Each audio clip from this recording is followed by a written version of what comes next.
Crossover. Oh, killer crossover. Just crossover. It just crossed him over nastily. Another victim to the crossovers. Cross him up and sit him down. All right, time for the crossover powered by Everlevel Concrete Repair in Omaha at everlevelconcrete.com. Thursday morning. What's up? What's up? How's your eyesight after watching that basketball last night? It's worse than it was. Oh, no. It's worse than it was. What were they, 29% from the field yesterday? I haven't. Oh, no! Disaster! I haven't looked at the damage on the box score.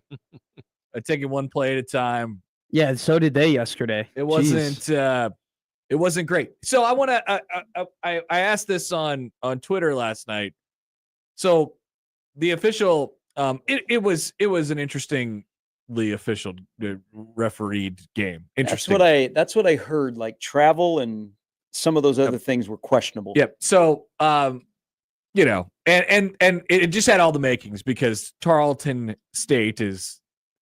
So their coach is like a longtime Kim Mulkey assistant. He's like in his 70s. Like Feisty. He's chirping at people behind the nonsense game. Anyway, so the ref came up at one point and she said to me, and I sit right next to the official score. She said to me, she goes, pretending to be fouled warning. And I looked at her, I was like, are you trying? Like I didn't verbalize any of this, but like, are you trying to make me? Are you like trying to put this on the books? Would you like me to say that? And she was like, pretending to be fouled warning. Say it. Announce it. Like a flop? Wow. That's what I said. Yeah. Don't you mean flop? Don't you mean a flop warning? Don't you mean a flop warning? Is that an official? Diving, is that an official term? Like, wouldn't it be? Isn't there? Yes, it is. It is. So flop in men's basketball, it is. It's a real penalty. Like they've come up to me before and they said flop warning. Just okay. And they're indifferent on whether you say anything about it or not. Like they're indifferent on that. But she was like, it's time to say this. Faking. Wow. There was faking getting fouled warning. Faking getting fouled. That's made up. And so I go. Oh no, you did it. I go, well, yeah, I did it. She told me to. Faking getting fouled warning. And then I got some texts from people. They're like, I got a message from your boy Caleb. Yeah. Who's like, what did you just say? What was the warning there? Yeah. That's a made up.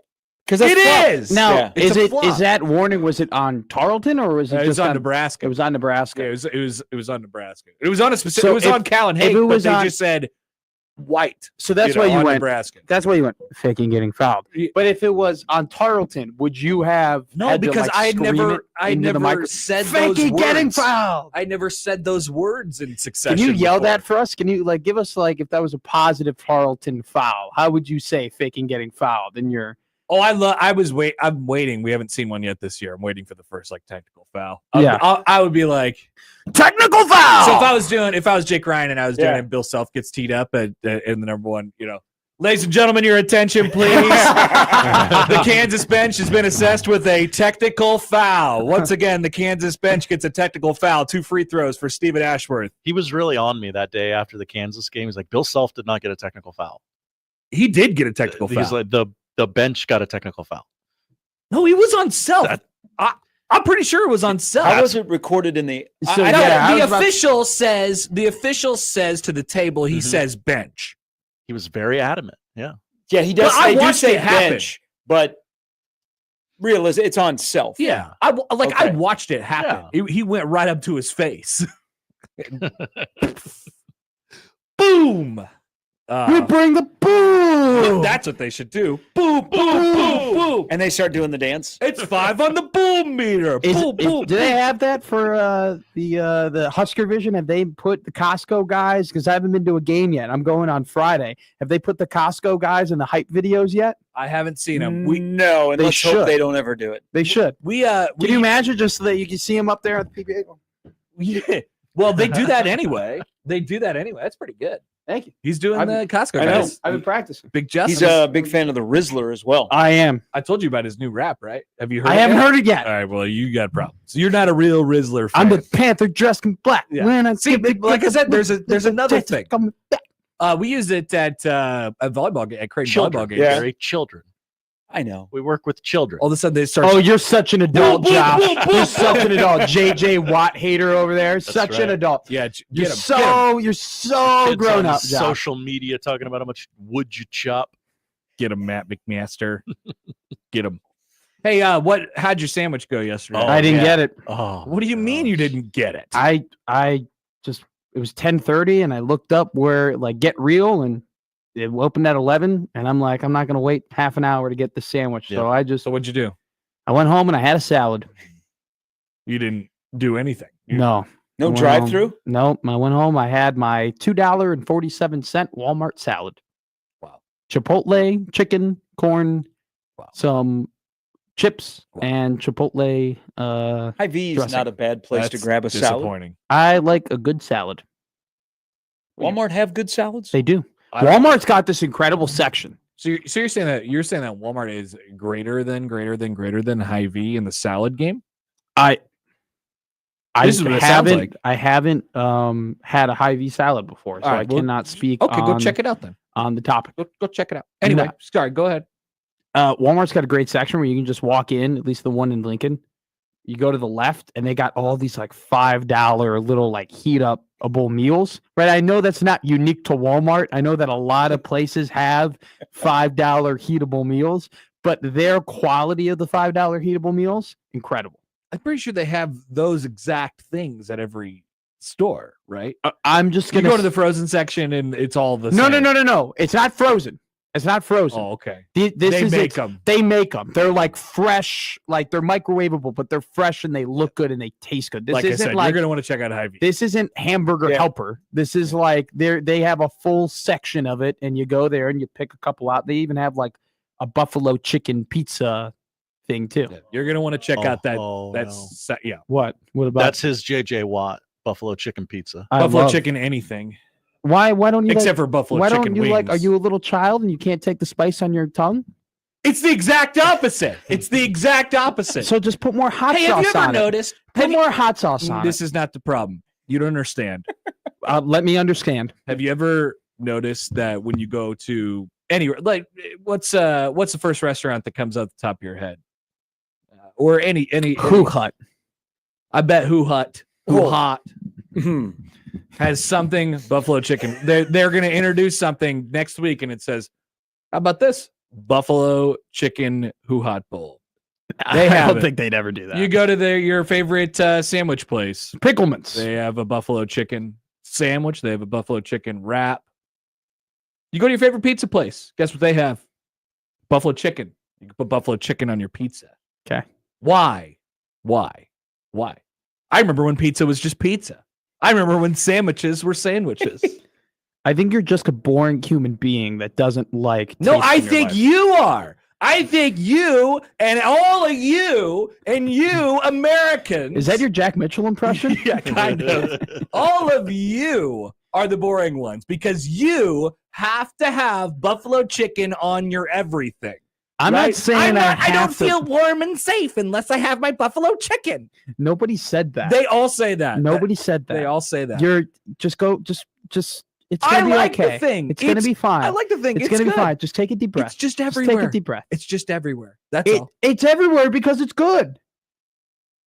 There It's are many too things. many There are many places. things that are everywhere because they are good. You'll find as you continue to get older. They put hot honey on everything nowadays. You got a problem with hot honey? kind of. Yeah, it's too many places. I agree. Can't stand hot honey.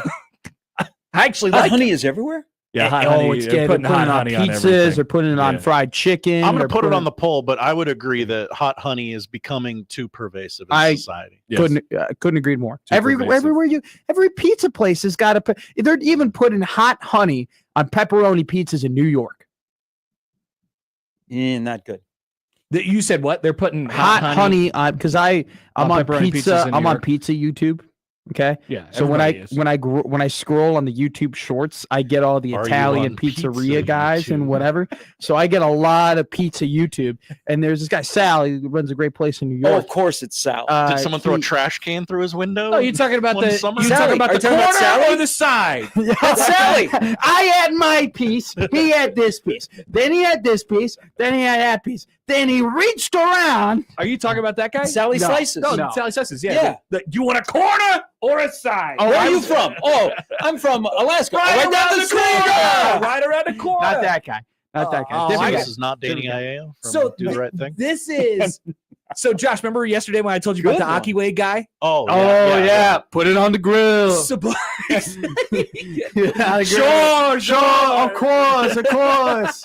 So I kind of like that guy actually. Yeah. we need to make a travel guide for people going to New York, and you can. We'll say here you go visit.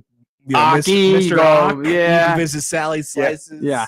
You know, You put the Parkwood- hamburger on the grill. you put Nazi. You put Parkwood Deli. Yeah. you put the cheese fries on the grill. You put the liver heart on the grill. Mhm. Then you chop it up. Wrap it up. And the result. Yeah, sure. I love that guy.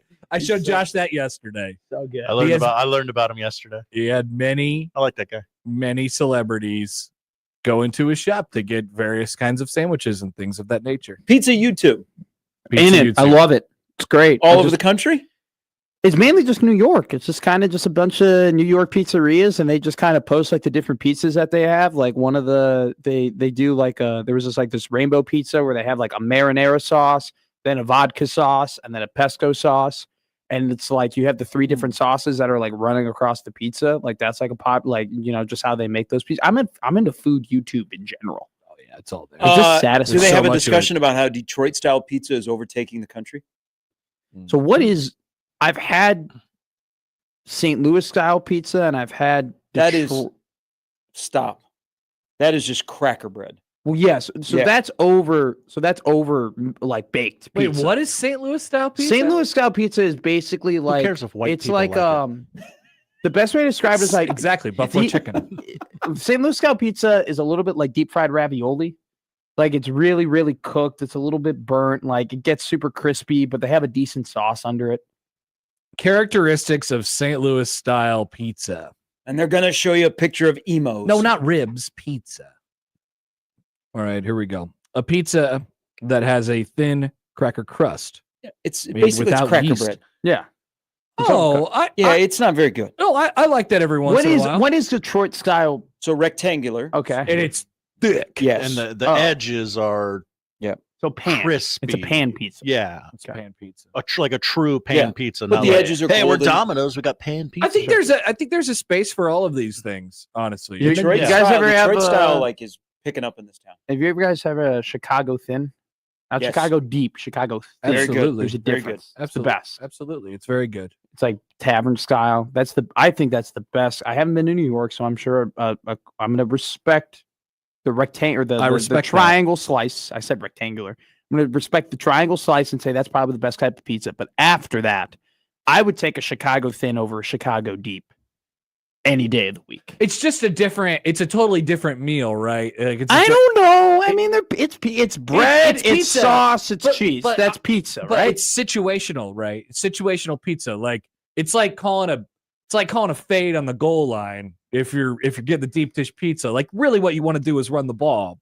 You get like there's different strokes for different folks. Don't stroke me. I don't need to have a deep dish pizza if I'm going to be going out and having 6 beers afterwards. Oh, God, no. that's unspoken. You know what I mean? Well, I need Yeah. to have a slice. Yeah. I have a thin crust slice. So it's different. Yeah, it's situational. There's everything's good for something. What's the place in Chicago where they serve they make pizza in a bowl and then they turn it upside It's down? the Chicago oven. The Chicago oven. Yep. The bricks, yeah, I've seen that. oven something. The Chicago oven pizza or the Chicago oven grinder. I think Chicago oven grinder. I've been there once. Don't it's stress yourself out about this. It's overrated. I have seen that though with the bowl. It's just not. It's I'll say this right now. It's a really cool experience. I recommend it to everybody. It's very unique. If you have the opportunity to go, you should go. If you're looking for like the best deep dish pizza or just style of pizza in general, you should go to other places. But the style and the experience itself, also the room in there is super cool. It's like really dim. It's a lot of wood. Like it was a good time. Like it's touristy. Yeah. You should do it. But it's not great food. Do it once, Do it once and I would never go back. Like it was a 2.5 hour wait. like Times Square. And I don't know. Pinstripe bowl. Do it once. Yeah. Never do it again. Have we ever figured out, by the way, how Olive Garden got into Times Square and is so popular? Have you seen America? Yeah. Have you seen Times Square? I've had many thoughts on Olive Garden. I think Do you- Olive do you Garden like pays people to sit out front, so you think it's busy. Really? Oh no. Yeah. Do you think No, Olive no, Garden's no. a front? Gary, no. People are in that thing. You think it's a front? You think it's a mob front? Not a Olive Garden? mob front. Ooh. I just think when you're driving by someplace and you're trying to figure out, No. and it looks busy, Oh, it's you're like, busy. why is it busy? What do you mean? But Why is it busy? wouldn't that be a Have you deterrent? seen America? Not all the time. I learned this. Oh, that's a good point, I Josh. learned this in Florida that people were attracted to crowds, which I thought was Okay. crazy. I'm like, I don't want to wait. Like, I'm not going to go to Olive Garden and wait 35, 40 minutes. No. I don't know what to tell you, Gary. It is crowded all the time. We It's- waited at Spaghetti Works for 30 minutes on Saturday and said bye-bye. Which one? Downtown or? Downtown, So where'd you end up? Ralston Spaghetti Works. Oh, so your whole night was we're going to a spaghetti works? Oh, wow. You were committed. The 5-year-old had control that evening. Okay. Dude, how'd you let him drive? Sometimes it's not worth the fight. Really? Yeah, fine. I'll need- eat Spaghetti Works. He It's fine. needed spaghetti works you that have- bad? Do you have one kid or multiple kids? One kid. Okay. That's enough. But see, Gotcha. the 84th one in Ralston is always busy. Always busy. But they got the salad bar. Mhm. I mean, we need to fight back. There are few and fewer places that have a salad bar. Oh, I like going to the Drover because you get the salad bar. my favorite place growing up was Ruby Tuesdays. Ruby Yeah. Tuesdays got a great Rest in salad peace. bar. Ruby Tuesdays. That was Like, no, my grandfather lived in the Optima building, and next to the Optima building was a Ruby Tuesdays. Ruby Tuesdays. they did have a great salad bar. It was incredible, and it's like you could the beauty, like any salad bar is a good salad bar, but the best salad, I think any salad bar is a good salad bar. I love salad bars. I like options. Look, I'm not saying stuff don't for you like- to agree. I I'm don't- just saying stuff as I'm not don't- looking for your approval. I'm I just don't saying know stuff if I because I like my believe it. lettuce swimming in a pool. Fine. That's true. There are some salad bars that could have low quality that could potentially make it bad, but most times salad bars are good. Did you Okay. go to Brother Sebastian's for the salad bar? The That's an more- added bonus. The bigger the salad bar, the better, because you have more customization of what you want your meal to be. Sure. Okay. If you want it to be this like a lot of ranch and a lot of vegetables or whatever, like that can be it. But if you want it to be like a protein, like you want like it to like actually be like a protein So- bump, you can load it with chicken So and ham you and bacon. prefer that to when they come up to your table before, like you're about to order your meal, and they come up to you and they're like, "Super salad," and you say salad, obviously, because you're a salad guy. Yes. Now maybe it's situational. It depends. dependent, but If there's a yeah, lobster right. bisque on the menu, then I'll Okay. go with the lobster But bisque. let's just say you're going to say salad in this Yeah. case, and then you say, "What kind of salads do you have?" And they say, "We have a house or we have a Caesar." So you would rather have the salad bar? If they go, we have the salad bar, or you can have our house salad or a Caesar. Yeah. I would opt for the bar. I would not. You would take the Caesar. I'd take the Caesar or the house and move on with my life. Couple of poll questions You don't up like at the, Happer Show. You don't like what the sneeze guard throws you off? Like a full salad Like bar a full, compared to you can. singular? The world is your oyster, Happer. You don't have to. Don't be Yeah. a sheep. This Don't is just get the Plus, Caesar. you could get This as much is salad another- as you want this instead is- of the limited salad that they're going to throw on your plate and deliver to you. We have tapped into another one of my Mhm. perma food takes. We don't need this much. Have I had a bad customization. food take yet? I No, think I've been pretty clean so far. We talked a lot about food on all the shows we've done. We have. I had We gotta get to cinnamon know you. rolls and chili. We got to get to know you. Oh yeah. Thoughts? Pretty good. Like what How'd you do it? Did you dip it? I did all three ways. So I ate chili, then I took a bite. Mhm. Okay. Then I took the chili and I poured some on to the cinnamon roll, ate it, and then I took the roll and then I dipped it. Yeah. And then I ate it. I don't even. What is the proper way? What is the? I've been told. I don't think there's a. I don't think there's a proper way. I've Alton been told. Brown Just was very don't confused. place the cinnamon roll and dump the chili on top of it. Yes. would I be don't the think that only- would even be an option for me. No. No. But that's what people think it is. No. Is chili and cinnamon rolls that you just dump the chili on top. It's of a yin and yang. It's a yin and yang for sure. I liked it. Would I actively go and seek it out and be like, oh my God, I got a hankering. Probably not. Let me get some cinnamon rolls and chili. No, I've never done that in my life. but I like it. They've served it at many Nebraska football games. You haven't. So that was your first I'm time? too drunk at Nebraska football games. If I'm not in the press Haven't box. you Whoa, covered? whoa! But they don't sell alcohol there. How could there be drunk people inside the stands? Kathy told me no one would get drunk if we didn't sell the beer. They was don't referring check the to- pockets. Yeah, I was referring to the games in which you were in the press box. Yes. For the Oh, record. oh, Yeah. Yeah, he's drunk in the press box. Because I don't my think bad. they serve it out in the No, amongst the people. No. Hey, get your chili and cinnamon rolls here. I Well, never guys. had it. No. Okay. No, I'll tell you this right now. The greatest conversation I've ever had at a Nebraska Athletic Institute or any sort of thing, press conference, whatever it may be, event, was when Tom Chattel and I were at I think they were playing Ohio State a couple of years ago, and they had barbecue. They pulled out the barbecue, and Tom and I went 15 minutes just about barbecue and the type of barbecue we like. He loves Kansas City. Oh my God, he was talking all about it. It was great. He was I had never talked to him once before in my life. We were just around, and he was just he was here, and I was there. And Chattel goes, "You like barbecue?" And I'm like, Let's talk. yeah, I'm a big fan." He's like, "Yeah, this is it's pretty good. I Pretty good." respect that. But and then just went on, and I gave him the ball and I let him run. I just listened. Absolutely. It was That's great. what you do when you're Oh. around a legend. Yeah, You know that is a they're- great story. and that barbecue, boy, they serve in the press box. Oh, Q39. No, they don't even have they don't have a lick on that one. I don't Ooh, think that's that right. barbecue is banger. Yeah. Hey, by the way, Yes, Curtis says Valentino's buffet salad bar. R.I.P. They don't do it is anymore? it official RIP? Legend. We don't have one left anymore? Not in Omaha, I don't think. Well, I mean, There's anywhere. one in. Mega Super Vals closed. It did. Yeah, this is a couple years ago, I think. Damn. They still have the Vals like kind of walk in like small corner store. Did they have over the by OG East Campus. on Holdridge? No, they closed that, but then they built a new one literally right across the street. Okay. It's in the same spot, but it's a different thing now. There's like a takeout door and then like a sit down door. Okay. But it doesn't have the same feel at all of what the old 30 whatever in Holdridge used to be. Well, then there was the 33rd in one on Holdridge? 108th and L. That was like the mega Valentino's buffet with the salad Well, and the dessert. 108th and Maple. 108th and Maple. Yep, that one is. Yeah. That one is just takeout now. Are they still cooking there? No, I think it's just. Do I they- think it's just I think takeout. it's Did they just put takeout, yeah. did they put sugar in that Valentino's Definitely. tomato sauce? Definitely. It It's is definitely sugar It pizza. is what I It's rough. used to like it, and now I've eaten too much of it. When I That's right. think of that pizza, I think it's dessert. I've eaten a lot of Godfather's pizza recently at various Creighton things, and I haven't gotten sick of that yet. I like Godfather's. Okay, I love Papa John's. I'm full Omaha. I Godfather. love Papa John's. I don't mind. You know what? Sneaky. The Godfather's buffet is not bad. Yeah. Whoa. Do they have any of those left? The one in Exarban. There's a couple of There's one in Godfathers. Oh, that's a buffet. Yeah. I didn't know that. Well, it's during lunch hour. Okay. Gotcha. There's still a couple of Godfathers that have the buffet. What But about? quality choices on the buffet at the Godfather's buffet? Okay. All right. But I missed the Valentino's buffet was like Have you That been to was a bang. Fogo de Chao? yes.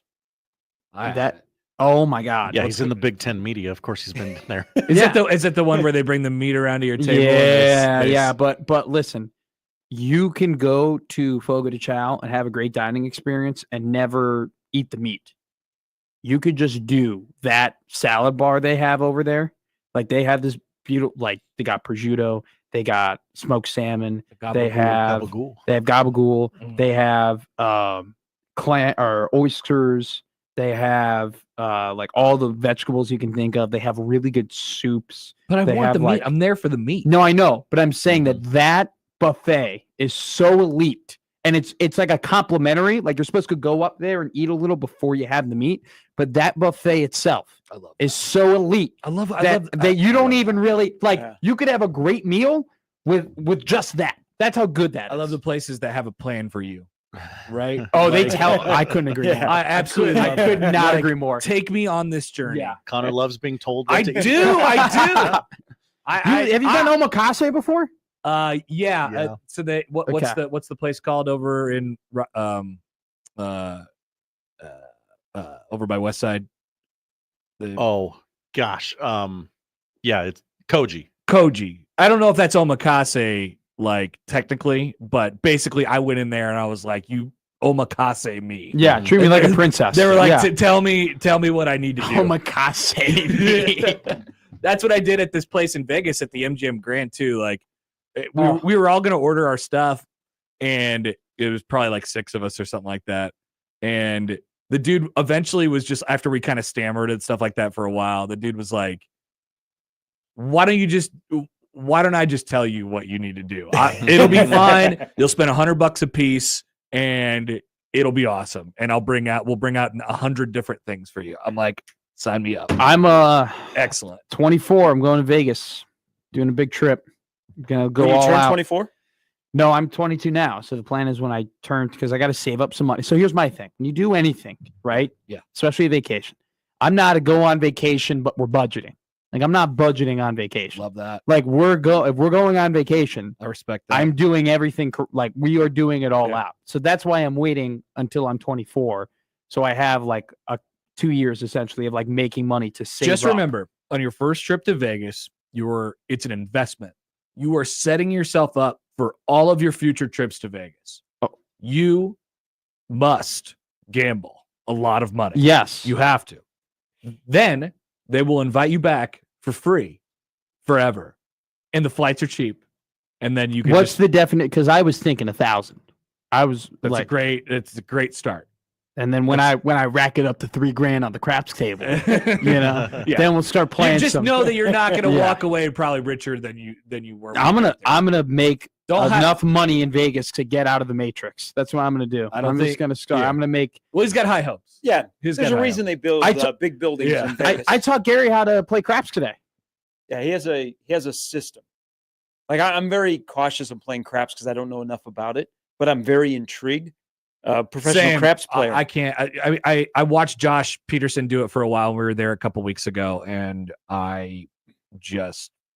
he can explain it to me 100 times. The best way to And do I it, don't get it. because I didn't know what I was doing either. But the best way to do it is to go with a buddy like Josh who knows what he's doing, and just whatever he does, you go okay, and you just go. So Josh goes, I'll put 15 on 10. You go, all right, I'll put 15 on 10.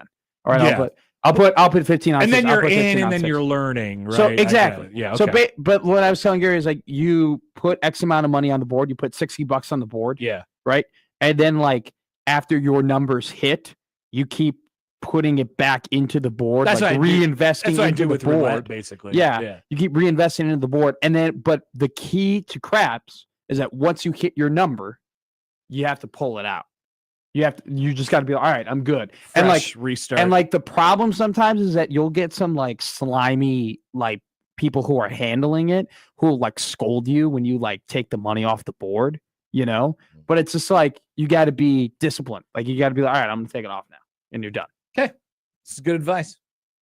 We're gonna have a 1620 to the zone casino trip, and we're all gonna come out. My God, are we? That sounds awesome. Yes. Are you being sarcastic? No. You sound sarcastic. Are we gonna take a bus trip up to Matt, Sloan? I love Las Vegas more than anyone who works here. No, I'm saying yeah. we'll go to Iowa and just. No, I mean, that's great too. Yeah, Whatever. I'm Can we think- get on the bus and go to Sloan? I don't think Win a Vegas? somebody, anytime anyone has ever asked me to go to That a was good. casino, I've always said yes. I don't think I've ever said no. I have a system of like I tell my buddies like, hey, like I take like 6 weeks in between Yeah. casino trips because I could.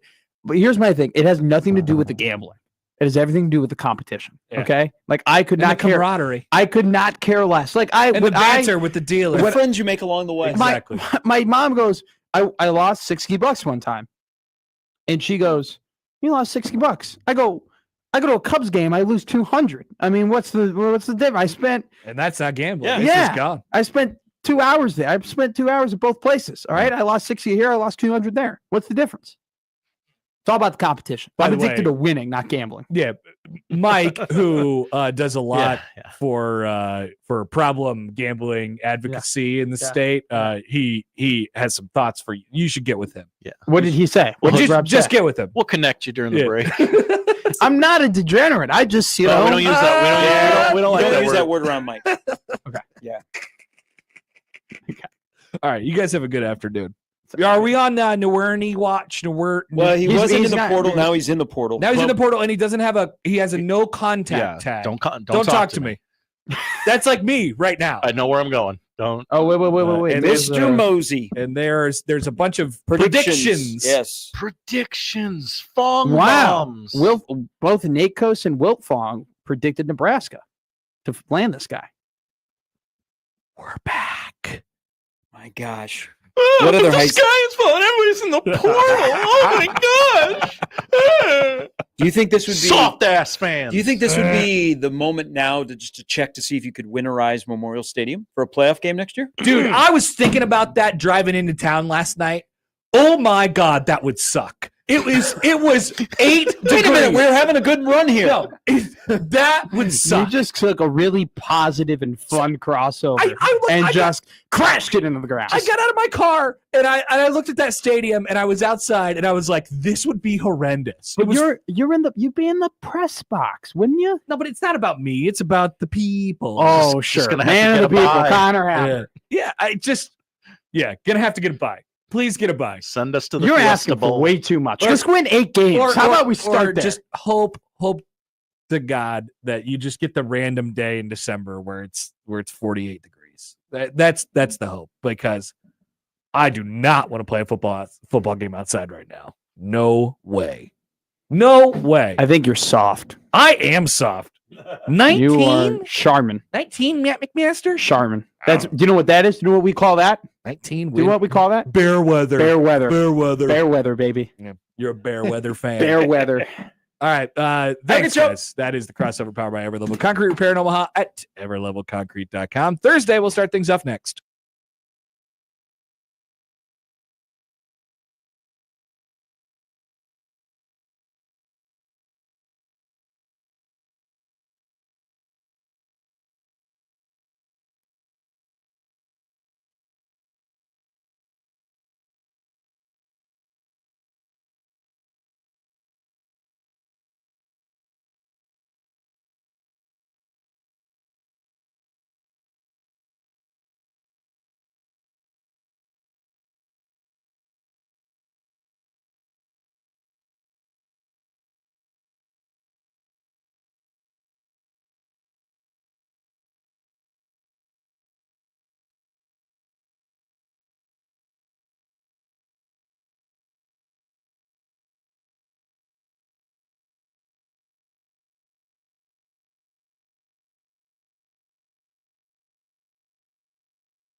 It's the Connor Happer Show.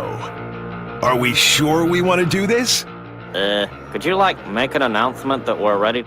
It's the Connor Happer Show on 1620, The Zone. All right, welcome in. Happy Thursday. Connor Happer, Josh Hodson with you on the Connor Happer Show. 1620 The Zone and on 1620thezone.com. Welcome. We're watching predictions. We're seeing who's in the portal, who's out of the portal.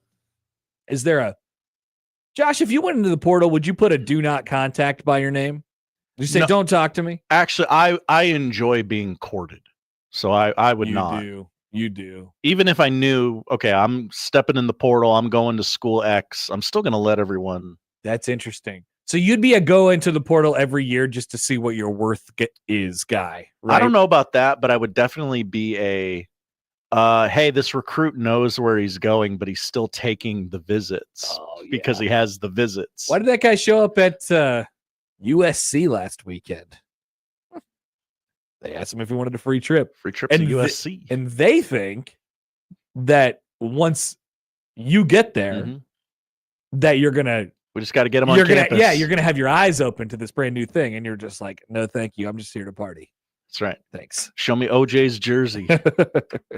All right. It is Thursday. It's Thursday, Josh. I don't know how, but yes, it is. I felt like it was going slow, and then all of a sudden, bang, it's Thursday. Which means Jacob Padilla will join us here in just a little while. We'll talk some Creighton basketball and volleyball this weekend. You know, on Creighton basketball, we have not talked about the fact that this weekend is the biggest rivalry game in college basketball. It's bigger not than Duke, North Carolina? It's not Duke, North Carolina. It's not Kansas and Missouri. That already happened. It's not whatever else. It's not Arizona and Arizona. I don't know. Whatever. It's Creighton and Alabama. Creighton and Alabama, the greatest rivalry in college basketball. Alabama fans and their football brains cannot comprehend losing to tiny Jesuit school in Omaha last year. And it's been very hard for them to swallow for a year. It's been very difficult for them. I mean, you can't spell Alabama without a huge L. So just imagine what might happen if a worse Creighton team than they were last year beats a potentially better Alabama team than they were last year on Saturday in Tuscaloosa. Also, we get to see Tuscaloosa John, which I'm excited about. All right. Where's Tuscaloosa John? I can't wait to find out what that looks like. Many are asking on Saturday. So Padilla will join us in just a little while. Michael Bruntz in the noon hour. It is Thursday. During the show in about 2 hours, it'll be time for Josh Hodson to grunt the slate. Yeah. Oh man. So we'll think. We'll see what Josh thinks about the troops, because that's the game this weekend. That's the game this weekend in college football, and then there's some NFL. Oh, there's some NFL. I normally don't know the slate before we do this segment. I know a couple. Okay. All right. We will get to that during the show today. I want to hear from you all. 402-951-1620 on the 42 Degrees of Source hotline. You can call or text that number. Tweet at Happer Show at Connor Happer on the JTech Construction Zone Twitter feed. Email Connor, Josh at 1620thezone.com on the Equitable Bank Zone inbox. The way I said .com made me think of It's not Giancarlo's fault. It's not his fault. Yes, they can. Yes, they can. And you can watch us on YouTube, 1620 The Zone TV, or, of course, conveniently located on our website, zonetv.live. So we will get into elsewhere on the show. We will get into a few things, including something that we're following right now, which is former 5-star current Missouri transfer Williams Nwaneri. It looks like Nwaneri. Better be Nwaneri. But I've been saying Nwaneri for like the last 3 years because he's been on Nebraska's radar for quite some time now. They recruited him pretty heavily and ended up at Missouri. Remember, they changed a whole bunch of laws for him. Well, he's into the transfer portal. And he has a do not contact tag, which means he has a pretty good idea of where he's going. Now, Nowhere is from the Kansas City area, where Nebraska has been mopping up. Dudes are coming. Kansas City is back, folks. Hello. The Royals are back in the playoffs, and Nebraska and the Chiefs are still good, I guess. And then Nebraska's getting guys like Dawson Merritt, and Juju Marks, and now maybe Williams Nwaneri. And Jamar Mosey coaching, and the assistant defensive line coach from the Chiefs.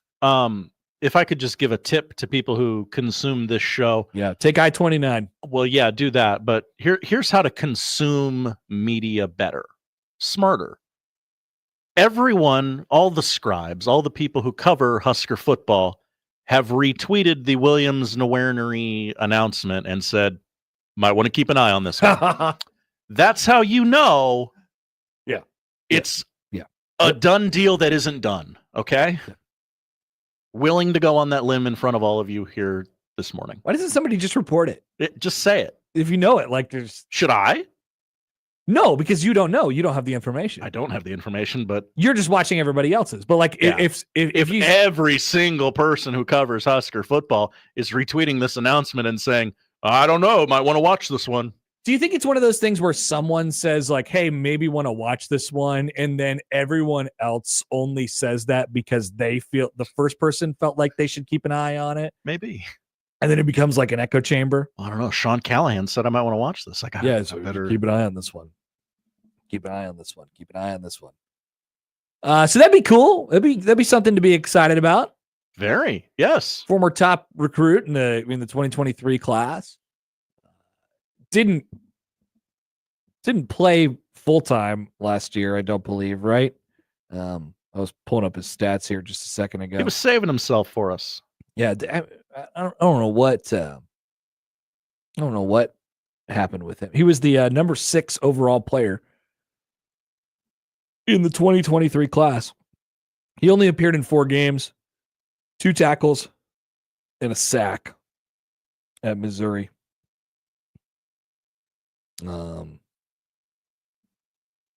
Anyway, so it looks like he's going to go to Nebraska. Let's go. Big dub. He's going to, I think, I don't know. Like, I like the talent, but hey, Nebraska needs bodies on the defensive line. They need bodies, and they need something to feel good about right now. On elsewhere, Bill Belichick will be the head coach of the North Carolina Tar Heels. That's true. That's not a you might want to watch for this one. That is officially announced. I am so interested.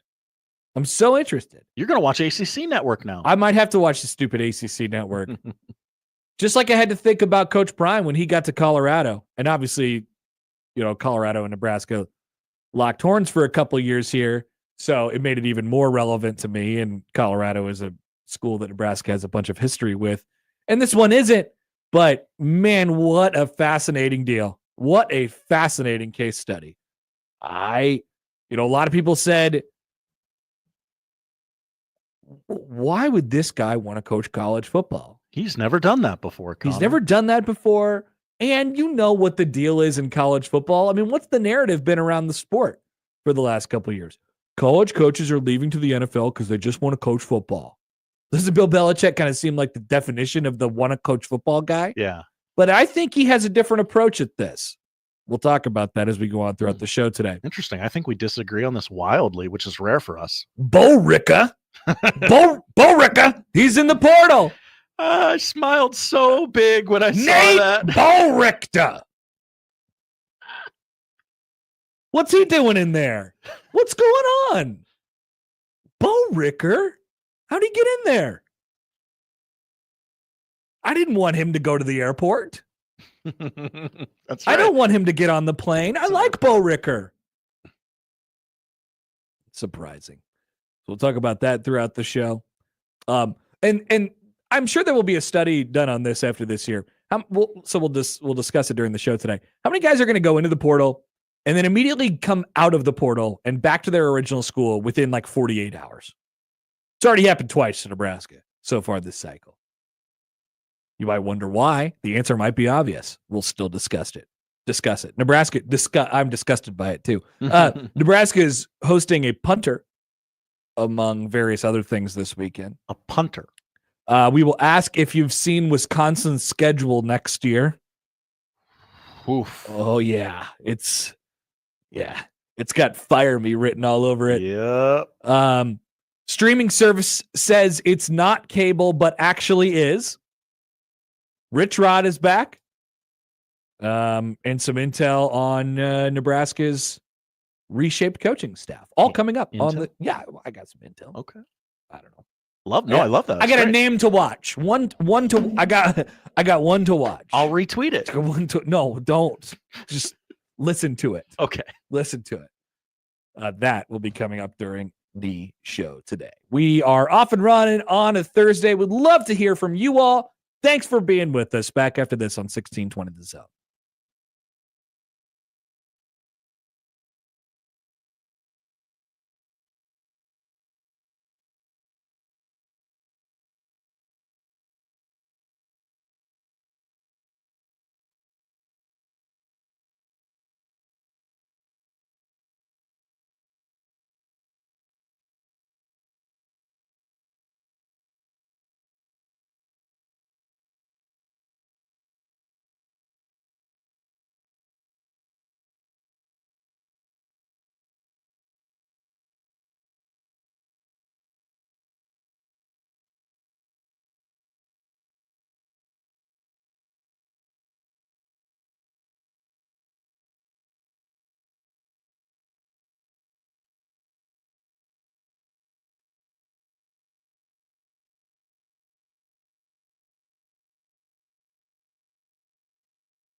Let's get back to the Connor Happer Show on 1620 The Zone. Jimmy Palmer writes in on YouTube. Hi, Jimmy. Stop taking my money. Good take, Jimmy. Stop taking my money. Isn't Trump supposed to fix this? I was told my groceries would cost less. I guess this isn't that. So here's a history and by the way, if you're a YouTube TV subscriber, you've been notified today via email that the price is going up after the new year on your next bill, about 1 month from today. And also you've been apologized to, and this is just how it is. This is just how it is. So a brief history on what YouTube TV has cost. April 2017, $35 a month. March 2018, we're up to $40 a month. I think that's when I got in. A year later, April of 2019, we're up to $50 a month. June 2020, a year later, we're up to $64.99 a month. 3 years later, we're up to $72.99 a month. I think that's about what I got in, but it was, they do like a promotional, like, hey, you could get in for the first 3 months. It's like 45 or something like that, whatever it might have been. And now coming in January of 2025, it'll be $82.99 a month. People left cable because they couldn't control, like, the complaint that I always heard about cable was that they were screwing you, right? You would go in on this promotional thing and you get HBO Max free for a year or something like that. It would be a really good promo price to start, and then you get in and it costs more, but you could deal with it. But then after a year, it just keeps going up and up and up and up, and it's a hassle to change it. And you have to call them and you have to ask them. You have to say, hey, this is not the price I got. The price is doubled. You realize how ridiculous that is. And maybe they'll try and beg, and maybe they'll try and give you a discount or whatever it is. But basically, people were fed up with it. And so the streaming services not only are going with the times, but they also saw this window of opportunity where they could take advantage of people's needs from a customer service perspective. Let's make it cheap. It's cheap and it's a good service. But now it's the service. Now it's the service. It's the service. Where am I going? Everybody's got YouTube TV. And here we are at another price hike for YouTube TV. So once again, back to my original take from like 2015. Tell me how streaming is not cable all over again. Once again. So this is the obvious next step is something that I've said is going to happen since the beginning. Josh. YouTube TV and like Hulu TV and like two other things, they're going to combine together like Sirius and XM did back in the day. And now it's Sirius XM, right? Well, you're starting to see that already. Like, it's going to happen with the big ones here soon. Max and Peacock, you can bundle those together. You bundle them all together. And you know what they used to call that? Cable. They used to call that cable. Absolutely right. So this is just that. It's not any better. And it's not any better. No matter who they are, whether it's your local cable provider, your secondary local cable provider, your fiber provider, your streaming provider, your whatever weirdo random Tubi thing that you have, they're all screwing you. I gotta watch Prime. They're all screwing you. So just wanted to make you guys aware of that. When they bought Sunday Ticket, this was inevitable. That cost a lot of money. People forget that. Yeah. Yes. We're going to pass the cost on to you, the consumer. Yeah. Because bleep you. Yeah. Yep. Chris writes in on YouTube. Hi, Chris. Or on YouTube. Ironic. On email. Oh. The actual bank inbox. YouTube TV, it's almost like they discovered they have a product that's in high demand. Yeah. Absolutely. I'm not like we're complaining about it, but I'm not changing. It's a good product. I like the product. I'm comfortable with it. And I will continue to do this until something different and better comes along. And then at which point I will wait more. I will wait longer. And then I will get in way too late on the next thing because I will be I really like the thing that I have going for me right now. And I like consistency. I'm an old man. But no, I don't like routine. I don't like it going up 30% a year. That's not great. Feels like a lot. That's not fun for me. But they did add a channel which is just those YouTube Zen ads 24/7. Dear God. So, I mean, they're giving me more, Dear God. which is nice. I wish they could, when you do double screen or when you do quad box or when you do 3 for football games on Saturdays or Sundays, why doesn't it take up the full screen? Fill the screen. I agree. Now your aspect, it's like if we did this ratios are going to. It's like if we did this. Yeah. Isn't that way better? Why don't we do that? We'd have to reorganize everything, but I kind of like it. Don't you? You like being this close to the. I like how it fills up the screen. This feels like it's wasted. I do like that. Maybe there could be some ads in there. I would love for some ads to be plastered all over this baby. But if we did this, if you're watching along with us on YouTube or on ZOTV.live right now. YouTube TV. No, it's not YouTube TV. You can't watch us on YouTube TV. You can watch us on YouTube. That's right. On your TV. On your TV. Which is what my daughter does. I wish I had better lighting. She looks at the TV and watches me on TV and she goes. Yeah. Well, that doesn't matter how close or far you are away, Josh. Sorry. We need a pro. Charles said too much forehead in that view. It's blinding. Mad Piper says it's absolutely a better service, Connor. You can watch from anywhere and that you have an internet connection. No, don't get me wrong. I've very much enjoyed the service. Right here. I can watch it on my phone. Right absolutely. Here. I love it. If I forgot to record a show that my wife asked me to record, boom. Guess what I was doing? I had to be in Lincoln. I was getting ready for the basketball game on Sunday. I really needed to watch a college football playoff selection show. So I'm sitting right there at the scorer's table and I just pulled it up on my phone. It's on YouTube TV and I don't have to sign in and do the verification process with all these dumbass apps and stuff like that. No, it's just there. It's great. It's awesome. It's an awesome service. Yes. But I don't want to pay $10 more for it every month that I signed up for. And that is a common problem but also, that people have. But also I'm going to. So it's cable. Mm-hmm. That's all. And there's no place to call and threaten to leave. No, exactly. You're just screwed. And they know that. Doc says it's way better because you could literally cancel it whenever you want. Plus, you're not limited to the content that's on cable. You could pick what you want. Totally. No, there's better things about it. That's for sure. But don't worry, they got you. They got you. All right. Sorry, I had to do a small rant and conversation about that. That one was for us. That one was for us. We will talk to Jacob Padilla of Herd at Sports coming up next. Volleyball. Mm-hmm. Basketball, biggest college basketball rivalry in sports, in basketball, coming up next on 1620 The Zone.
And now, the only cure for our basketball Jones. Hail Varsity's Jacob Padilla on the Connor Happer Show on 1620 The Zone, baby. Maybe that's why. Volleyball Jones, basketball Jones, many of the Jones. This weekend, Jacob Padilla of Hurrdat Sports joins us now on the 42 Degrees The Source hotline. Hi, Jacob. Good morning. How are you? Hi, I'm doing well, Connor. Good. Thoughts on chili? Bad. Woo! Like baseball. Like baseball. Whoa! All right. Well, why is what's wrong with chili? I don't like beans. They're gross. Take the beans out. But, I mean, there are other ways to eat, like, meat and cheese than, like, I don't know. That's not true. A fan. I like other food things. All right. When's the last time you had chili? You tried? I don't even know. Again, I don't eat beans. You'd be amazed. The advancements in chili have been quite significant over the last several years. You might want to check it out again. You never know. You talking about Skyline? I've never had Skyline, but I gotta tell you, I'm intrigued. You're not intrigued, Josh, by Skyline chili? No. Oh, come Hey, on. here's some wet spaghetti, and we're going to make it even wetter by dumping chili on it. What do you mean wet spaghetti? Spaghetti is wet. No. Yeah. I'll just eat spaghetti. Yeah. Handshake me with Jacob. on this one. I'm interested. Somebody bring me. Maybe I'll go to Xavier this year or something. Get some Skyline chili. I don't know, but I'm intrigued. And the big old Jay's hunk live of on the road? cheese. Jay's live on the road. It could happen. It could happen. Okay. Let's do volleyball first before we talk about the biggest rivalry in college basketball, which is coming this weekend. So Nebraska with Dayton and then potentially Wisconsin. And it's a huge weekend. Where do you feel like the team is sort of at? Obviously, you don't know a lot until you get to this point. Nebraska is just sort of at that point as a program. But how do you feel like they're prepared for the last games on campus this weekend? Yeah, it's kind of crazy. You're already here. Last match or two at the Devaney Center, but obviously they've had have a lot of success there this year. Defensively, they are playing at a very high level. I don't care if the SWAC team, like that team, destroyed everybody in their conference and they scored 3 points in a set. That's what A&M did. Like that's insane. So yeah, they're playing at a high level. Ultimately, I think what's going to determine things for how far they go is just what they do with that offense and if they're able to click. Because we're still seeing like the pins struggle to terminate. Whether that's decision making or execution by the pins or the setting and isn't quite where it needs to be, whether that's location, decision making, whatever it is, we're just seeing. We've seen it all season. We've seen it basically since Fecky left. That Nebraska has struggled to find a pin that can be consistently terminal. And ultimately, like that, they're going to have to be able to do that to go all the way and win a championship this year. But I mean, they've shown they're capable of playing at as high a level as anybody in the country this season. So we know they can rise to the occasion. Yeah. What do you think about just the players in the field right now in general? We could end up with so many different combinations in the Final Four when we get there next weekend, and it's covered with blue bloods and like monsters of the sport as it usually is. But I don't know. Is there a team? Maybe the answer is Pitt, I suppose, that is maybe a little bit above the others at this point when you look around college volleyball. Yeah, at this point, Pitt, I think, has established themselves. Just like I said, I think Nebraska is capable of playing as well as anybody in the country. But what Pitt's done this season has done that more consistently than anybody else. You just look at their results and their stats and everything. They're just good at everything across the board. Like Creighton's the only one, I think, like that from a statistical standpoint, like compares favorably to Pitt in terms of how highly they're ranked in so many different categories. So that's I think Pitt is certainly the answer. Like you look at, they've got so many players that have elevated their game from last year when Nebraska sent them home. And they've been dominant from start to finish this season. Obviously, they tripped up a little bit, but on average, their level of play is just so incredibly high. They're right up there in offense, defense. They serve really well. They just, you'll find them basically at the top of every leaderboard, and that's how you put together a season like they've had. So yeah, Pitt is certainly kind of they're the favorite going in, but we got a lot of big names that played really well across the bracket. And I mean, you look at Creighton's path. Creighton's the other one. Like obviously they're playing in the Big East, so it's a little bit easier to do that, but they are also as well-rounded as anybody in the country in terms of how they've performed this year relative to their competition and everything. So it's the other team that you'll see right up there at the top across the board. And they got Texas and then Penn State. I know. They have to go through. So two of the bluest of blue bloods in college volleyball there. So that's probably the most fun regional, I would say, just in terms of like you could see anybody coming out of that region. I think with just Texas, obviously the reigning champs, Penn State hosting, and they're playing at a really high level right now. And again, Creighton's been so good all season long. So I think that's probably a region to focus on just if you're looking for. It's a lot of fun and really good volleyball. I was going to ask, what do you think about their Creighton's chances to? I mean, those are two monsters. Potentially that you'd be facing there, and you got to take them one at a time. What do you think about Creighton's chances to make it through the weekend? Yeah, I mean, I think you look at the odds, and Vegas is pretty high on Creighton and their chances to kind of advance and come out of there.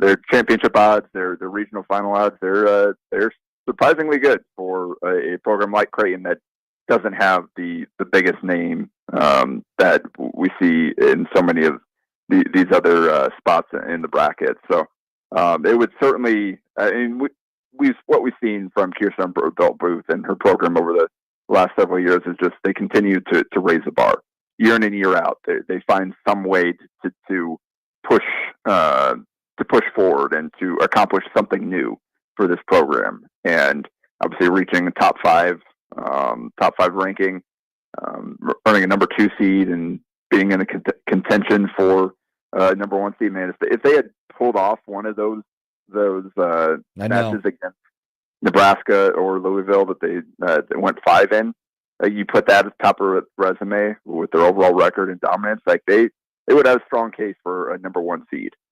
Ended up just falling a little bit short there, but that's no strike against kind of what the team is and what they've accomplished. So this would be kind of this is the next thing, is to really punch through and make the deepest run they've made yet. And to do it, they're going to have to, like I said, go through 2 of the biggest brands in college volleyball.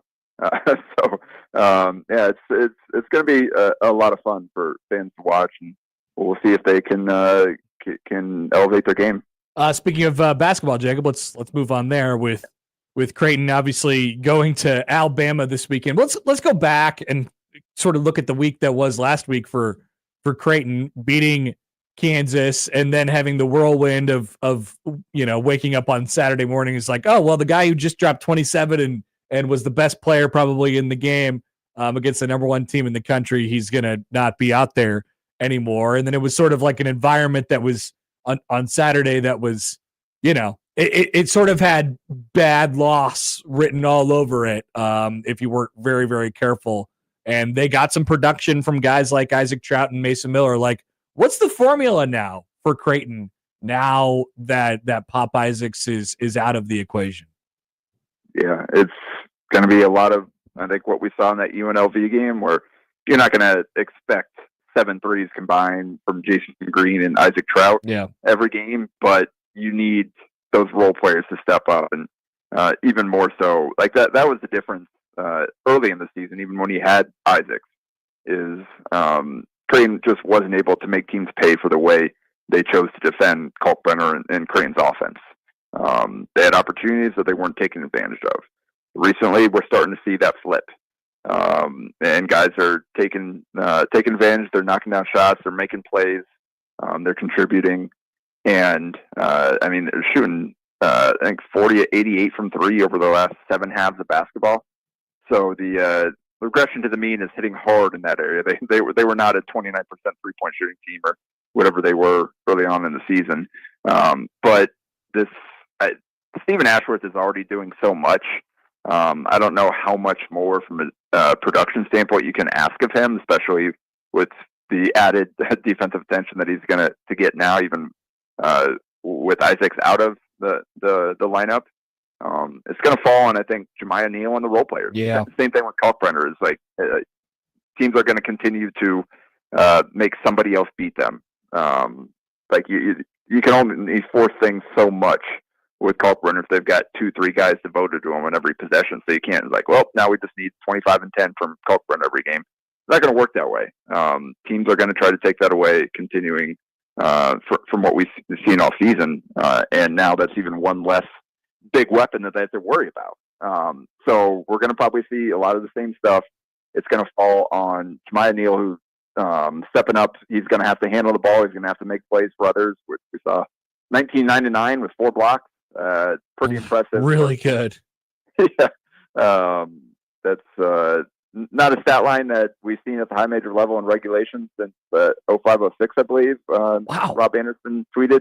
Because you don't necessarily the 9 assists and 4 blocks in particular, I think, are kind of where you put where it puts him into rare company there. Just the ability to protect the rim and make plays for others. That's not a skill set you find very often. So it's what he's able to do in that game. I think he's going to have to be able to do it consistently, and we'll see now that he rises further up the scouting report. He does have kind of flaws in his game that teams are going to try to kind of steer him into and take away his strength and make him play to his weaknesses. So we'll have to see how Creighton counters that moving forward. But a lot of it's going to come down to him making good decisions, being that playmaker, and then the role players stepping up and taking advantage when more attention is devoted to Ashworth and Kalkbrenner. Could I convince you that it's not? And I don't even know if I believe this, but I was sort of thinking about the rotation and all of the options that they had at the beginning of the season, and how I don't even think they knew sort of which direction it was going to go. It's just playing it game by game, or even timeout by timeout, I suppose, like segment by segment, on who needed to be in there for what. Could I convince you that, like, paring it down a little bit, even though it came at the loss of losing your most prolific, or one of your most prolific playmakers, is not the worst thing in the world to be able to sort of define roles, which is kind of what I feel like this team needs right now? I don't think so. I don't think they're going to be able to do that. And Thurman even said as much. I mean, yesterday I kind of put up a story just based on a lot of the presser after the UNLV game, and just the guys talking about all the adversity they've gone through, and kind of how they're pushing ahead, and what they're going to have to do without Isaacs. And part of that too is Mac talking about, hey, you probably saw some lineups out there that you haven't seen all year, and that's probably going to be the case moving forward as well. Because I think the thing is, you got basically 2-3. We'll see with Neal, but 2 guys that you can count on. You kind of know what you're going to get from. You got Neal as that 3rd guy, and then after that, everybody else has been all over the board. And they've got various skill sets, and so I think it largely is going to be matchup based. It's going to be hot hand based. It's going to be feel based, like we've already seen Mac go with the Shane Thomas in the Notre Dame game for a long stretch in the second half, because he needed perimeter defense there, and with Isaac sick. And then we saw Kansas, Jason Green coming in for the last 7.5 minutes after not playing in the first half, for defense there. and just kind of rolling there. And then we've seen Mason Miller starting at the 3. We'll see some Davis and Thomas mixed in there when they want to go 3 guards and match up with teams that way. So I think with what they've lost, it actually does the opposite of that, because it is going to be a lot more mix and match and figuring out who can best help the team in certain situations, because the rest of the cast is more limited. They do have their individual strengths and weaknesses, and you're going to have to kind of game plan around that and figure out, all right, in this moment, we need this guy, because you don't have the guys that are going to be able to give you everything that you need. You didn't lose a role player. You lost a different category than that, right? Yeah. I mean, you look at through the first 10 games or whatever, Kalkbrenner, Ashworth, and Isaacs accounted for more than 50% of their points, assists, and 3-pointers. So like that's a lot of production. They've barely had those guys healthy together all season. And now one of those 3 is gone. So you're gonna have to find a way to piecemeal this thing together, and then up and until we find a resolution on the Fedor Zugic thing, that he can go a long way towards replacing some of what you're losing with Ashworth with Isaacs. Just with he's got a bit of more well-rounded skill set than some of the other guys. But that obviously is a ways off, because even if the eligibility status gets cleared up, he hasn't practiced with the starters all season. So, right. And he's like just getting ramped up too, right? He's kind of just getting into serious practice. It seems like right now. Yeah. He had the ankle thing for a bit, and then there was a stretch there where he wasn't eligible to practice with the team, just based on how the NCAA process was going. So they got him back around the Vegas tournament in a practice at least. But yeah, so I think Zugic isn't going to come in the next game or two. Obviously, there was a lot of nonsense buzz about that around the Kansas game. Yeah, be careful who you listen to with that stuff. But it's going to be a process. So I think he can certainly help the team if they can get him in the lineup.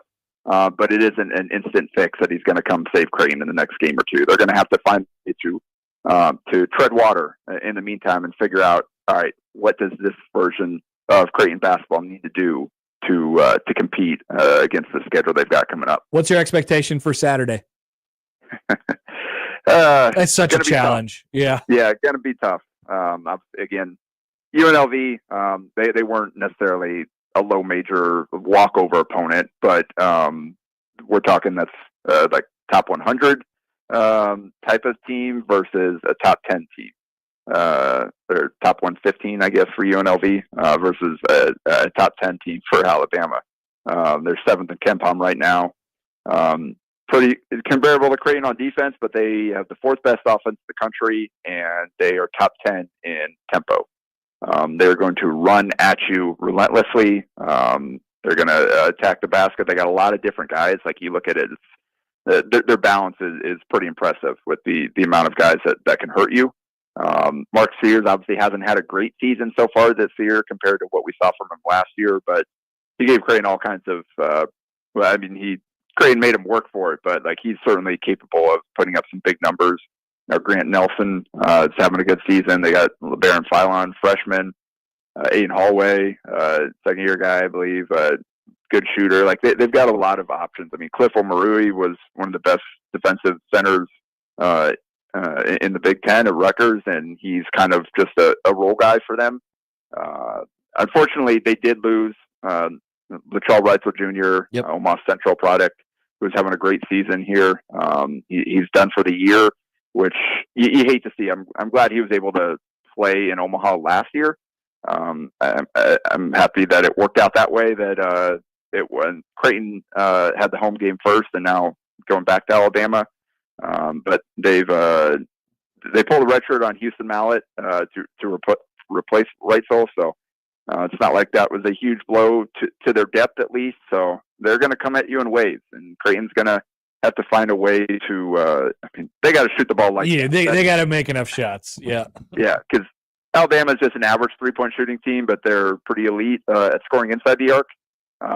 So Creighton's going to have to find a way to kind of keep up offensively, and 3-point shooting is probably the most likely. Yeah, because you can't slow it down and go in the half court against them, because it's not like they're any slouch on the defensive end. Like Creighton kind of has to do the best version of itself, which is get out in transition and shoot it.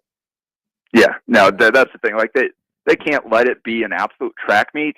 They're gonna have to find a way to control the tempo defensively, but they, like you said, they can't also just not take advantage of their own transition opportunities. That's a huge part of what this team has done.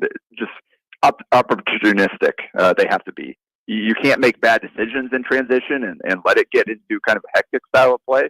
But if you have the chance to get out and run and get some easy points, they're going to have to do that every chance they can. And they've got to make Alabama work. So, if Alabama's going to run relentlessly on their side of the ball, then Creighton's going to have to make them defend that as well. All right, Jacob, we will let you go. Appreciate you taking the time as always, and have fun this weekend at the Devaney Center. Yep, should be a good time. Thanks. All right, that's Jacob Padilla of Heard Dat Sports. He's everywhere. Volleyball's going to be good this weekend. Yeah. Get your screens ready for volleyball. I was excited to hear the odds for Creighton. I just kind of would have thought they would have went with one of the brands in that little bracket there. They're one of the best teams in the country. They really are. Haven't been tested in a while. I'm a little worried about that. I think I sort of disagree with that. Okay. Hey, you've seen more of them than I have. Yeah. I mean, Ole Miss was pretty good, and they were interesting, and they provided a different look. They have a triple block, and so you have to be prepared to sort of fight through that stuff. And they won a couple close sets, but we've seen it. So we saw it in the Big East championship for them, and then obviously you take a lot of the regular season Big East matches with a grain of salt. But if you're playing a team like Marquette, who's also in the regional this weekend, you take the things that happen in that game pretty seriously. I mean, they absolutely throttled them in the third. And really, it just feels like they get to this, they flip this switch. It was the same thing against Ole Miss, just throttled them. And some of that is due to, all right, you're in a 2-0 hole and probably just going to roll over and die if you're the other team. That plays that's a factor. But I don't know, man. We may have to start a conversation about Nebraska and Creighton meeting each other in the Final Four. I'm not. I mean, we may have to start a conversation. I'm not exaggerating when I say that literally everything in the state would stop. We have to start a dialogue. Would love to. There'd be a lot of people going to the KFC Yum Center. Yum Center. Yeah. And then, on the other side, Pitt feels like the best team in the country at this point. Yeah. And then you have who's in that bottom left? Florida, Louisville, Florida, Purdue, Stanford is still there. So the familiar faces. Kind of hope. So I think it'd be neat for Louisville to get there, but gosh, if they get there, they're going to have that intangible. Yeah. Also going to make tickets harder to get. Creighton, I believe, only been to an Elite Eight once. This is their fourth Sweet 16. Nebraska is in the Sweet 16 every year. I'm pretty sure they get an automatic bye to it. So is that right? Yeah. Is that right? You saw Florida A&M. I saw the score. Yeah. I did not see it, but I saw the score. 3? And I felt bad. 3. Yeah, I felt bad. Really bad. All right. We are back after this. Some nuggets from Matt Rhule's press conference. He talked about Boerkircher. Back after this on 1620 The Zone.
Have you guys seen John Gruden's new bit?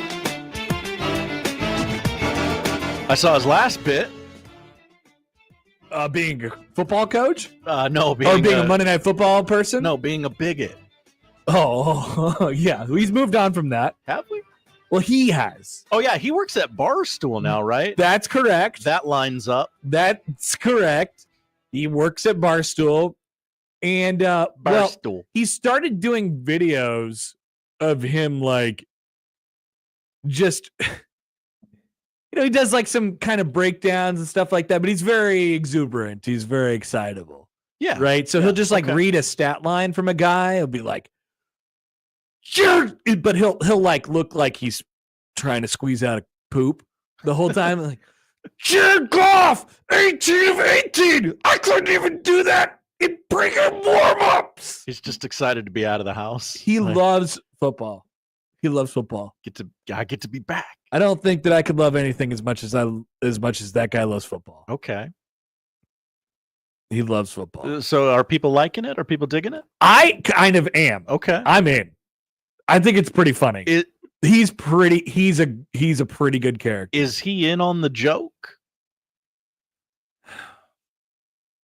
I think it's kind of like that's a good question, Josh. I think it's kind of like Harbaugh in a way where he's self-aware. He kind of dials it up to 11. But he can't help it. It's himself dialed up to 11 like a wrestler. Yes. Yeah. It's a version of himself. So I was just watching some Gruden stuff in the break there. I enjoyed it. Matt Rhule having a press conference right now. Can you believe how much we're going to talk to Matt Rhule over the next couple of weeks?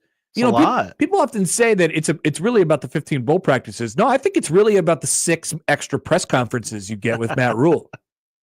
Think about that. I mean, that's at least 30 minutes a pop, 20 minutes a pop. I know. Think about all the things that he's got an opportunity to talk about. He can speak on anything. So here's a tweet from Sam McEwen. Hi, Sam. Nebraska tight end Nate Boerkircher. Boerkircher. He left, quote, very amicably to the transfer portal. What's very amicably? Is that different than amicably? Yeah. Very amicably? You don't hear very amicably. How amicably? What do you mean by that? Anyway. So whenever someone leaves amicably now, I'm going to go, well, is that less amicably? It's not very amicably. He could come back. But, quote, some guys want to go in there and see what their options are. Every transfer portal person has a different story. But it's all God's plan. It is all God's plan. Thank you for saying that. Mm-hmm. Every transfer portal person has a different story. So there's a question at the tight end spot, especially for the bowl game. If you don't have, but for the bowl game, but also, yes, for 2025. So if you don't have Boerkircher, and we'll see what happens with Thomas Fedoni. I think people sort of looked around and said that guy's probably a candidate to take a trip to the airport. I don't know. That's just reading the room. People have said that. And, so what happens with him? And then where are you going? I thought about that Mac Markway guy. I don't even know if he's still here. He hasn't been mentioned in any of these things, but I thought about him the other day. So there you go. But there will be a new tight end in the room for 2025. You got new tight end. Yes, the tight end's new groove. You do have Carter Nelson, who's kind of doing a little flex, whatever. But how about Heine? Heine, tight end. Tight end, Heine. We're going to make so many jokes. Heine TE1 for 2025. Rhule said today that Heinrich Haarberg is working full-time at tight end right now and calls him one of the best athletes he's ever coached. But he is still available for Nebraska to be the backup quarterback in the bowl game because Nebraska's a little thin, in case you haven't noticed, at that position for the bowl game. The bowl game is very intriguing in terms of who is going to play. Kevin Suits. Hi, Kevin.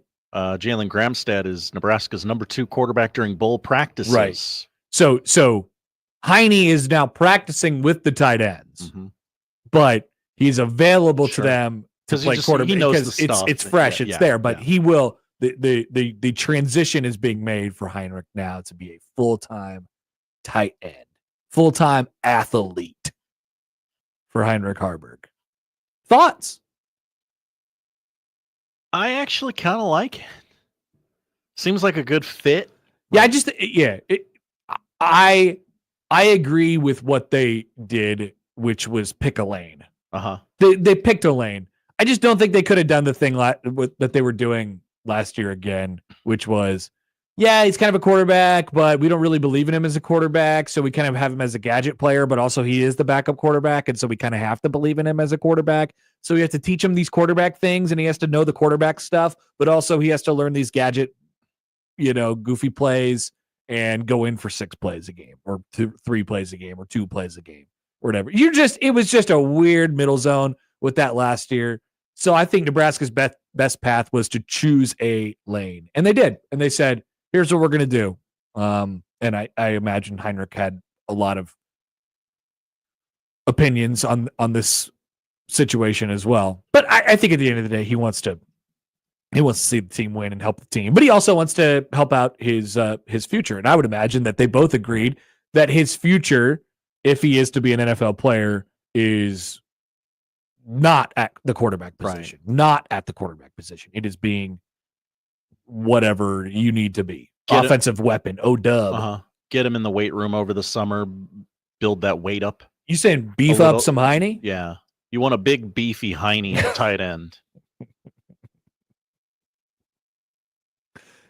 Yeah. Because he's got the height. He's not that tall. He's 6'5". Is he really? I just looked it up. I don't know. I feel like I look at that guy and I'm like, that's 6'5". I agree with that assessment of the listed height. He's a big kid. Haarberg. Big frame.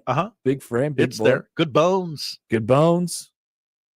Check out the Bones Convention. You want good bones when you're beefing up Heine for tight end. Absolutely. That's what we've been saying all year long. So I think Rhule was asked about Phil Snow and Terry Braden, hires that are not yet official. I don't know the context in which he was asked the question, but like, hey, can we comment on this? Those contracts are not done yet. But we will. Those guys are definitely coming in to the program. He also said that Rhule is still planning to fly the seniors from last year out to the bowl game. Remember he said that? He said, we're going to bring you guys out to the bowl game. When we go to a bowl game next year, wherever we go, you're coming with us. And people wondered, okay, well, who's paying for this? Because we're all obsessed with money. Like, $1.4 million for a tight end coach. I don't know. I'm having a problem. Maybe the millionaire head coach who's pulling down 2 different paychecks. In this case, it is indeed out of Matt Rhule's frequent flyer miles. The hell do you care? I don't know, but he had to say it out loud. Sure. Of course he did. Or Kathy on line 2 is going to be pissed. Where's this money coming from? Didn't come from Aki Hall, did it? So I guess we'll take a call here. Here's Rick on the 42 Degrees Source hotline. Hi, Rick. What's up? Thank you for taking my call. Hey, Rhule kind of sounds like Santa Claus, don't he? He's gonna start hauling these guys around from the year before. Yeah, and he's gonna humor out first. He's gonna buy his daughters a whole bunch of American Girl dolls when he goes up there too. Well, that's all fine. But I mean, I'm all for it. Capitalism's a bad system, but all the others are worse. So I'm all for it. By the way, I'm retired, so I hope he keeps working hard so he can pay my Social Security. But anyway, you know how the NFL has this rule that, in no pun intended, that in the NFL, before a college player can go to the NFL in the college ranks in football, don't you have to be? Isn't it like 2 or 3 years before you can burst into the? Yep. 3. So I guess from the NIL standpoint, I would think maybe the universities would push that if a guy a player, man, woman, whatever the deal would be, that they would have to commit for 2 years to a school before they could do this jumping around. And the only way you would break that 2-year rule, and this is just a suggestion or theory, that the only way you could break that 2-year rule is if the staff were to leave or the head coach were to leave. Would that provide more stability with all this craziness that's going on, jumping and jumping and jumping? Yeah, I mean, definitely. If you signed everybody to a 2-year contract right off the bat, it would definitely stabilize things a little bit. I'm sure that there would be ways to wiggle out. I don't mean to interrupt, but the only exclusion would be if a person was had 1 year to go and let's say the school closed or they got rid of football, then you could jump out after whatever. But that would at least provide some stability. I would think with all the lawyers out there, somebody would come up with this idea, and I barely got through 12th grade. So I appreciate you guys taking my call. Thanks, Rick. Have a good day. Okay. So I think he actually, while he was using the lawyers as a problem fixer, yeah, I think that's where the problem arises. Lawyers. Yeah, lawyers ruin everything. We love lawyers. They do great jobs when tasked with it.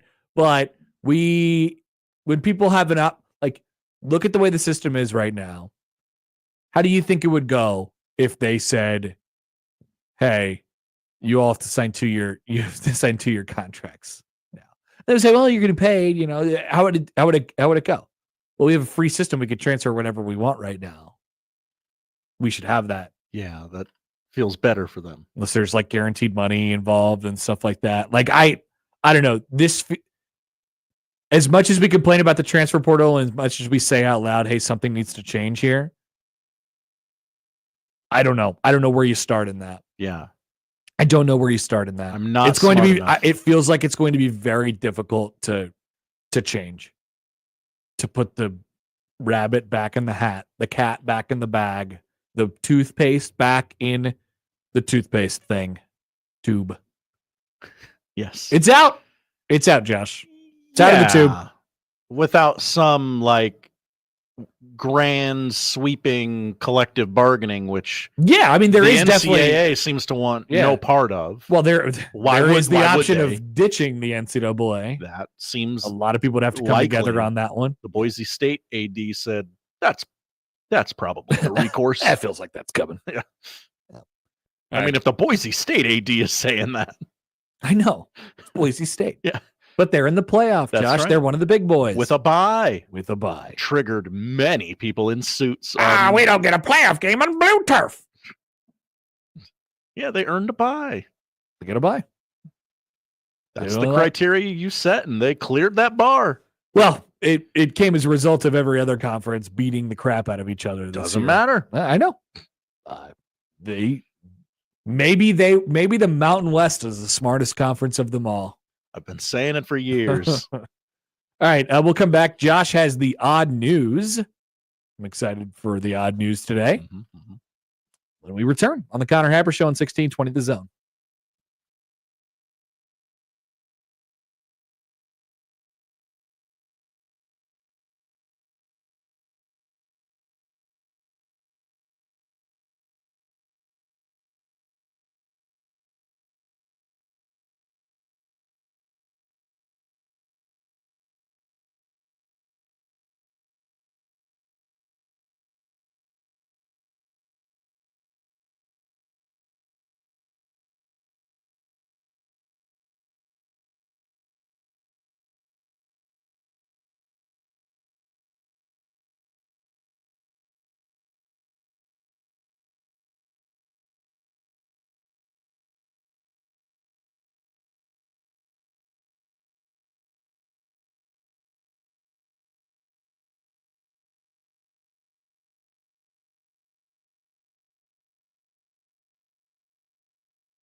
And now we've reached the point in the show where Josh Odson reads the peculiar, the bizarre, the comical, the odd news with Odd Son. Odd news, Odd Son. See what we did there? The odd news with Oddson. It's time for the odd news. The buzz is already here for Grunt the Slate. Gosh, it's incredibly humbling. And I know everything I say sounds sarcastic, but I actually mean that. Just the tone of my voice. I'm sorry. I can't do anything about it. It's our pride and joy. It's our tiny little baby segment that beautiful, grew up and became a big, big man. Beautiful, beautiful, beautiful segment. Mm-hmm. All right. What do we got today? We got a bad Santa out on these streets in Falls River, Massachusetts. Bad Santa in these streets? Uh-huh. Well, I guess he's not in the streets. He's stuck in someone's chimney. He's a Massachusetts drug suspect. Got stuck What's a inside. drug suspect? I believe they thought he had drugs on him. I believe that's what that means. Police officers executed a search warrant at a residence in Falls River, prompting Robert Langless and Tanisha Ibe to flee to the roof, cops said. The woman, the smarter of the two, jumped from the roof onto a car parked on the street, while the man, Robert, climbed inside the chimney, attempting to evade capture. See, I don't think chimneys work how it seems like they work in movies. Right. The body cam footage from the police department shows officers watching the man jump into the chimney, but he did not come down on the other side. He was stuck in the chimney.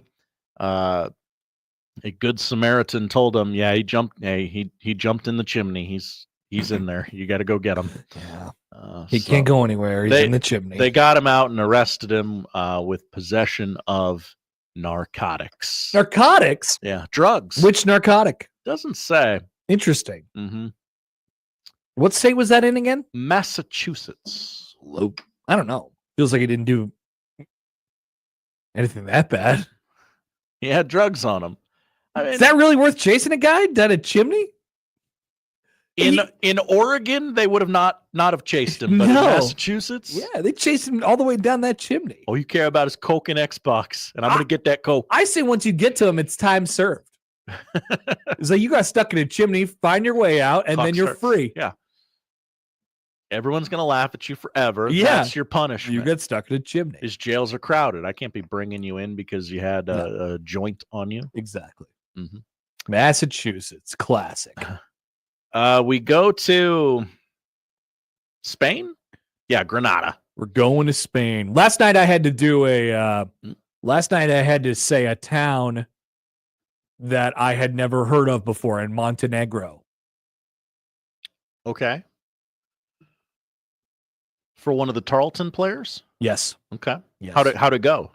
I nailed it. Okay. Like unbelievably nailed it. Like so smooth. You would have been really proud of me. I always am. A renowned speller known as the Tiger Woods of Scrabble. Herceg-Nova, I think it was. Herceg-Nova. It's right in the Adriatic. Ooh. I don't know what they mean when they say Tiger Woods of Scrabble, okay? I do. It can mean two things. I mean, I think you know what it means. I think so. Took the top spot at the Spanish World Scrabble Championships in Granada. Nigel Richards, a New Zealander currently living in Malaysia, does not speak Spanish and won the competition. Wow. He beat 145 other opponents and won 22 consecutive matches. I suppose if you're playing Scrabble and you only like your chances of putting letters together or sounds together and making a word out of it are greater than they've ever been. Right? Sure. There's so many words now. So not having the burden of knowing the words that you know, right? Mm-hmm. You have your top 1,000 words used. So basically, it's what I'm saying does this person have the ability to have the entire catalog of words open to them, and there's not words that are weighted because they don't speak that language. Right. Does that make sense? You're not overthinking it. Right. Exactly. Yeah. Like if I'm playing Scrabble, I'm thinking of like 6 words. Oh gosh, if I had this letter, I could spell. Exactly. You're boxing yourself in. Yeah. Richards, the number 1 ranked player in the World English Language Scrabble Players Association, has been nicknamed the Tiger Woods of Scrabble, with nearly 200 tournament victories to his name. You ever been to Granada? I have not. I haven't either. That's what they meant by Tiger Woods of Scrabble. Yeah, okay. very good at it. Very good at Scrabble. I'd like to go to Granada. Just go to some of these islands. Whole question: Would you like to go to Granada? Yeah, look at some of these. I mean, you got to be careful. Like, what's this is definite like getting smashed by hurricane territory. Uh-oh. So like, don't go in the hurricane time. So yeah, you got Granada, you got St. Vincent and the Grenadines, you got St. Lucia, you got Martinique, you got Dominica, Guadalupe, Puerto Rico's up there, the British Virgin Islands, Trinidad and Tobago's down there. This is not the first time Richards has done this. He won the French language title in 2015 and 2018, despite not speaking or understanding French. My guy just knows words. I guess. That's cool. He spent 9 weeks memorizing nearly 400,000 French language Scrabble words. Okay. And finally, Connor, this is another competition that's near and dear to your heart for a couple of reasons. A financial modeling director from Canada was declared the spreadsheet champion of the world at the Microsoft Excel World Championships in Las Vegas. Yeah, I saw this last year for the first time, and I actually watched some videos on it. I watched parts of it. They'll play it on ESPN2 in like 6 months. Yeah, it's nuts. Yeah. It's not spreadsheeting for the love of the game. No. It's not spreadsheeting to get stuff to work. Right? It's just how fast. It's competitive spreadsheet. Yeah. How fast can you do Yes. this? Yeah. Time trials and whatnot. Michael Jarman defeated 11 other finalists, including 3-time world champion Andrew the Annihilator Nye of Australia at the spreadsheet managing sport. Wow. And took home a $5,000 prize and a wrestling style championship belt, it says. Wow. The final challenge had a World of Warcraft theme, with each finalist tracking the experience points, earned gold, and other stats of a team of orcs in a simulated campaign. Jarman said, "I'm not a WoW player myself, but it was pretty cool. We were given an 8-page instruction manual before going on stage, so we had some idea what was going on. The final round featured the lowest scoring player being eliminated every 5 minutes until only Jarmaine remained."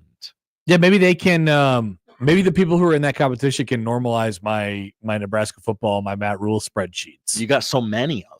I just have a bunch of different categories. Like maybe they could take some of the information, add some information, make them work better.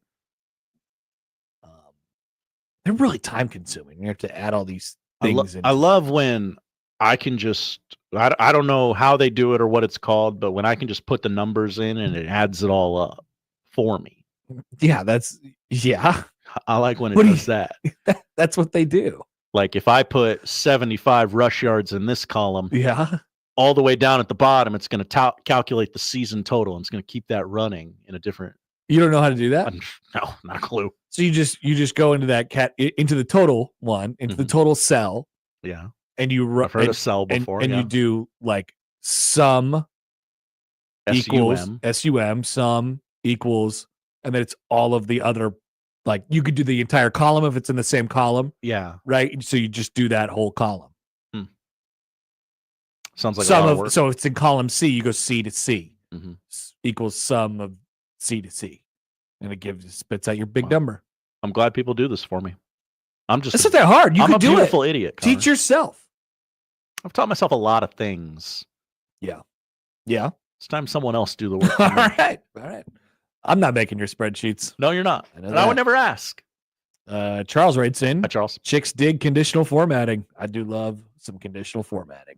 Right? Do chicks dig conditional formatting? Yeah, that conditional formatting is like when the word like when a certain word comes up on your thing, on your spreadsheet, and it changes the color of it just because the word is there. Ooh. Like that's cool. I love that. Or like when the numbers change colors based on how high or low the number is, that's something you could do in conditional formatting. I love it. I love conditional formatting. All right, Josh, thanks. Thank you, Connor. That's the odd news. The noon hour is coming up. Poll question, do chicks dig conditional formatting? Is up there for you. Please vote at Happer Show. Coming back, we'll talk about Bill Belichick. Whoa. Yep, he's coaching college football. Why? And will it work? Next on 1620 The Zone.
He gives you the latest sports news, interviews, and life-changing commentary with a smile on his face. Because he wears those ticklish underpants. Let's get back to the Connor Happer Show on 1620 The Zone. Welcome back. Noon hour, the Connor Happer Show on 1620 The Zone and on 1620thezone.com. As always, thanks for being with us today. You can get in touch with the show, 402-951-1620 on the 42 Degrees The Source hotline. Call or text that number, tweet at Happer Show, at Connor Happer on the J-Tech Construction Zone Twitter feed. By the way, you can sign up for the VIP Club, 1620 the email, and you'll be the first to know about all the exciting things that are coming down the pipe here at 1620 The Zone. Sports news, contest promotions, great segments of ours. And in the latest news, sign up today. The occasional vlog. Well, I guess we've gone twice a year. At this rate, Nick owes us 2 vlogs a year. Pretty cushy endorsement deal. 2 vlogs a year. That's all we got for you. You give me 2 vlogs a year, we're good. I like it. I added some stuff to the vlog this time. You did. I could tell when you shot it. Why is that? Because you have an iPhone. That wasn't recorded on my iPhone. Really? It wasn't? No, it was recorded on my GoPro? Kind of. Okay. Yeah, I got a little gizmo. A little gizmo? Yeah, I got a little gizmo. Josh, you would like my gizmo. Would producer Josh like Connor Happer's gizmo? You would like it. Poll question. I'm telling you, you would. North Carolina Tar Heels. Take your shirt off. Yeah. Twist around your head. Spin like a helicopter. Exactly. Remember Julius Peppers? I do. He went to North Carolina. Kind of forgot about that. Remember, name another North Carolina football. Drake May. Mitch Trubisky. Mitch Trubisky. Good one. Name more North Carolina football players.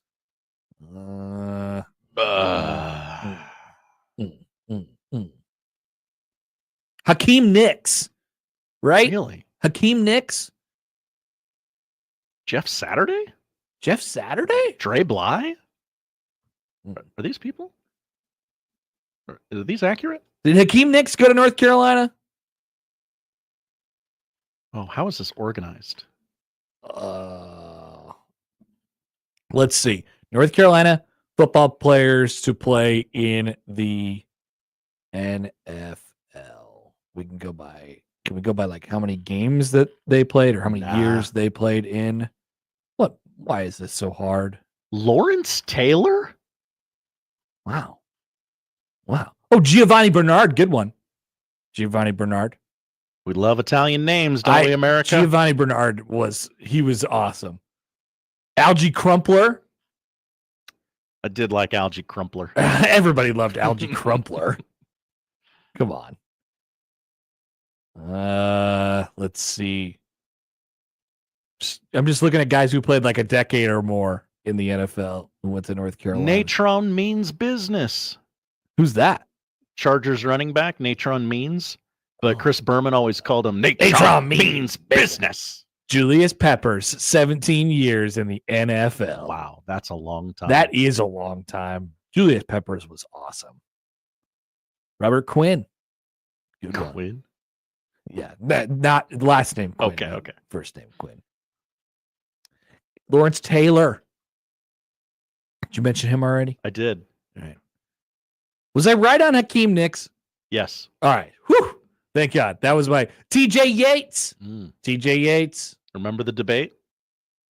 Remember Javonte Williams, running back, Denver Broncos. Javonte Williams. Anyway. Okay. All right. Good job, everybody.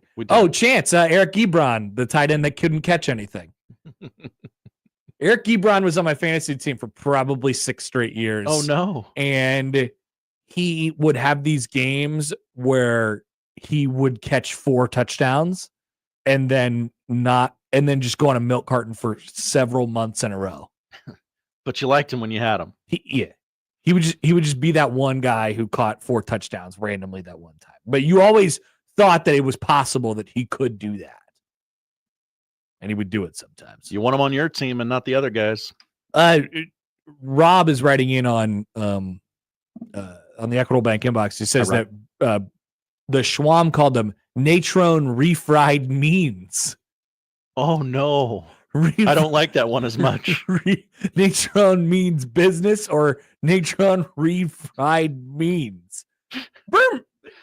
The Schwam's got both. It's not like he's limited to one name a guy. That's true. He could go anywhere with it. He was always just trying stuff on, see how it feels. Absolutely. Okay, so North Carolina now joining the fraternity, Bill Belichick. He's the head coach. And it's a big deal when Seth Wickersham comes out of hiding on ESPN. That guy's got one job. He works he's on the Belichick beat. The Patriots beat. The Billy B beat. He is. And so people are asking, why? Why Seth would? No, why would Bill Belichick coach a college football team? Why would Bill Belichick coach? What do you think, Josh? Why would Bill Belichick coach a college football team? Connor, I want to apologize before we really get going in this segment. Why? I did a great 20 minutes on this in my house when I was getting ready to come to work today. You did? I fear that my house might have gotten the better show than you're going to get. I can't remember a lot of the things I said, but I was cooking. Who were you cooking to? Nobody. Your mirror? Yeah. Why didn't you vlog this? I don't know. When Matt Rhule said that there was a lot of interest in the defensive coordinator position, and then he just hired the guy that was in the hallway with him? Yeah. I think earlier this week when Bill Belichick said, I don't know, maybe I'll go to North Carolina. Maybe I'll go coach in the NFL somewhere. I don't think there was a lot of people clamoring for Bill Belichick to be their head coach. Do you remember when the Falcons could have hired him last year? Certainly not. Yeah, they're like, hey, the Falcons could hire him. I think he's going to go to the Falcons. And then the Falcons were like, guys, we're trying to find our coach for the next 20 years, not our coach for the next 3 years. Why would we hire him? I do not believe that he was North Carolina's first, second, or third choice. I would believe that. I think they got down the line a little bit, and then, what's going to give us the buzz? I don't like it. Maybe the conversation starts that way. Maybe the conversation starts that way. But what Belichick has done is basically hold the entire University of North Carolina for ransom. He said, it's a stick up. Here are my terms. Yeah. Would you like to hire me? But it doesn't really happen that way. If you're the university, you look at that, or if you're the athletic department, you look at that and you say, well, this guy is crazy because he has all these crazy demands, but like he's a Hall of Famer, he's got Super Bowl rings and all of these things. But let's take him out of the equation and let's think about what he's actually saying. Is this a good idea? He said, we need to increase our NIL war chest by 400%, or whatever it is. There was a report yesterday that they're taking him from $4 million to $20 million with Bill Belichick coming in. He said, all right, well, and I think the Steve Belichick thing is just kind of a throw in. Hey, my son needs to be the coach in waiting. That's kind of just hey, let's just see what I can get out of this deal. It feels like he had a prominent DC role at Washington. And people look at Belichick and they're like, there's no way he's got the energy for this thing. Can you imagine him in a kid's living room? And what you have to realize is that he's not going to do this the way that Matt Rhule's going to do it. Nope. In fact, he's barely going to do it at all. This is the game plan. I will be there on Saturday. I will be there on Saturday. Since I can now hire unlimited staff, there's no salary cap. We're going to have a lot of money that we have to play with. Bill Belichick looks at college football and he says, this is freedom. Now, it's a hell of a spin, and I saw this in the Wickersham story of like he got sick of the NFL's games and stuff. Like what? Okay, so the NFL has a salary cap, and the NFL doesn't allow you to do certain things. But if you had that opinion, and if you've been established in the NFL for a long time, then college football might look really good to you because there aren't any rules. But I'm curious if it could work because it's sort of in a similar mold as Coach Prime. Similar. So I'm curious if it could work, but it's also a kind of damning thing for college football as a sport. That he looks at this and he says, this is awesome. This is the coolest thing ever. I can find the competitive advantage and make this a professionally run sport before anyone else. Exactly. Because I know what a professionally run football program looks like. Because look at all of the other programs around the country and how they're approaching football. They're approaching it the same way that they've always approached college football. We're going to do the same things and we're just going to adjust as we go. What Prime and Belichick have done is they've said, we are going to throw that entire thing out the window. Tear it down to the studs. Yep. It's not The rules allow us to be anybody we want to be. And it's not about like their coach. He's coaching at North Carolina and Prime's coaching at Colorado, but it's not those schools, how you know them. So North Carolina's thing was, okay, do we want to continue on the path of doing it? We won't have to spend that. We could be mildly competitive in terms of what we pay our players, in terms of the NIL war chest, in terms of the investment in the overall athletic department and football program. We could be mildly to moderately engaged in that middle of the pack, whatever it might be. And we'll continue on hoping that we could grab a 10-win season once every 5 years and maybe make the playoff. We're in the ACC. Maybe we pop one out and make the playoff. Yep. Maybe we pop one out. But this is different. And so, and I think it's interesting for it to happen at a program like that. And I'm not unconvinced that it can't work. I am intrigued. Color me intrigued.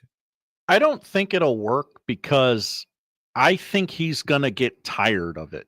I don't think he doesn't have to do anything. I don't think there's 105 kids you can find that want to play the Patriot way and win a lot of football games that way. The NFL players talked about, not every professional's built to play like Bill wants us to play, act like Bill wants us to act, study like Bill wants us to study. Like, they're NFL guys were like, it's hard to play for the Patriots. I think a lot of players, though, at the same time, first of all, they see Bill Belichick and they get starstruck by the rings and the whatever, like the aura of him. There's that piece of it. But also, you hear it from players, and I don't know how true it is when the rubber really meets the road, but players do always say, like, I want to be coached. I want to be challenged. I want to be put in a situation where I'm going to get the best out of myself. And the place that I'm at gets the best out of me. I want to be in that situation. Now, once again, when the rubber meets the road, do they really believe that? Are they really doing that? Do they really think that? I don't know. But players do say that all the time. So he'll get players, and he's got a lot of money he's got to deal with, and he's Bill Belichick. And so, the next several months will be really, really interesting to follow. But I think it makes total sense, actually, why Bill Belichick was sort of interested in doing this. I haven't. It's still crazy to look at, though. It is. I have not read the articles from Seth, or I believe The Athletic also did one of those how this came to be pieces. Yeah. I'd be very interested in how he strong-armed them into, no, you need to hire me. Yeah, so the Wickersham one is more about his relationship with the NFL. Okay. And how there wasn't really anybody calling. Mm-hmm. Who's on the line? Nobody. Here's from Wickersham's story. Belichick's feelings toward the NFL have shifted, he has told confidants. Look at the past year. Robert Kraft, whose life and legacy was forever altered by Belichick, fired him in January. Only 1 out of 7 teams with openings showed interest in hiring him. The Falcons interviewed him once, but when it came time for the team's brass to rank choices, Belichick failed to land in anyone's top 3 candidates. In part, ESPN later reported, because Kraft helped torpedo his chances. Weeks later, in February, The Dynasty, the Kraft-owned Patriots documentary, launched on Apple and minimized Belichick's role in the team's historic run, so roundly that former Patriots players spoke out against it. Belichick was entertaining in his myriad of media roles, but the league seemed to have moved on without him. Owners spoke of him respectfully, but not desirably. And then he started to kind of get in the college football scene a little bit. It does. So I guess the concern, of many concerns, there's many concerns, but maybe the thing that I think about is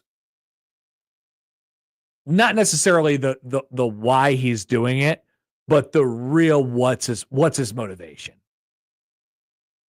Right. Is he trying to prove something? I don't think he's doing this for love of the game and because he really wants to give back to the Utes. Definitely not.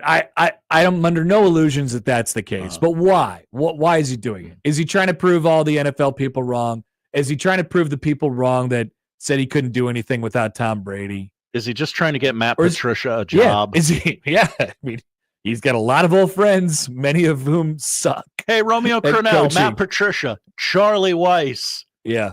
A name you should know. But something about ending this is from Wickersham again, but something about ending his career by not chasing Don Shula's NFL wins record, but instead on campus appealed to Belichick. God, that's right. He was so close to that. When he agreed to terms with North Carolina, it was not only because of a new challenge after coaching in the NFL since 1975 at a school where his father, Steve, had worked when Bill was a boy, and not only because his future in the pros was unclear. It was because, in the words of a confidant, Belichick is, quote, disgusted in what he believes the NFL had become. Quote, this is a big bleep you to the NFL. Wait till somebody asks him, hey, coach, if you win this game right, they're going to dump a bucket of mayo on your head.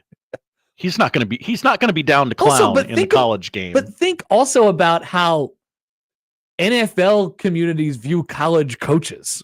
Yeah.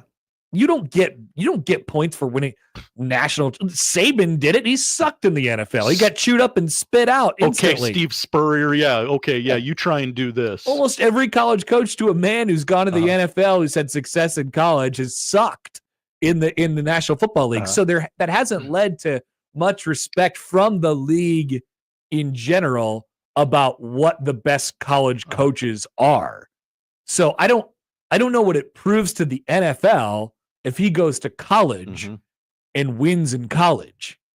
It's the story of the day in sports. Everybody's talking about it. The guys who cover the NFL are like, this is a slam dunk hire. This is absolutely going to work. All the people who cover college football are like, this is really weird, and I don't think he's going to like it.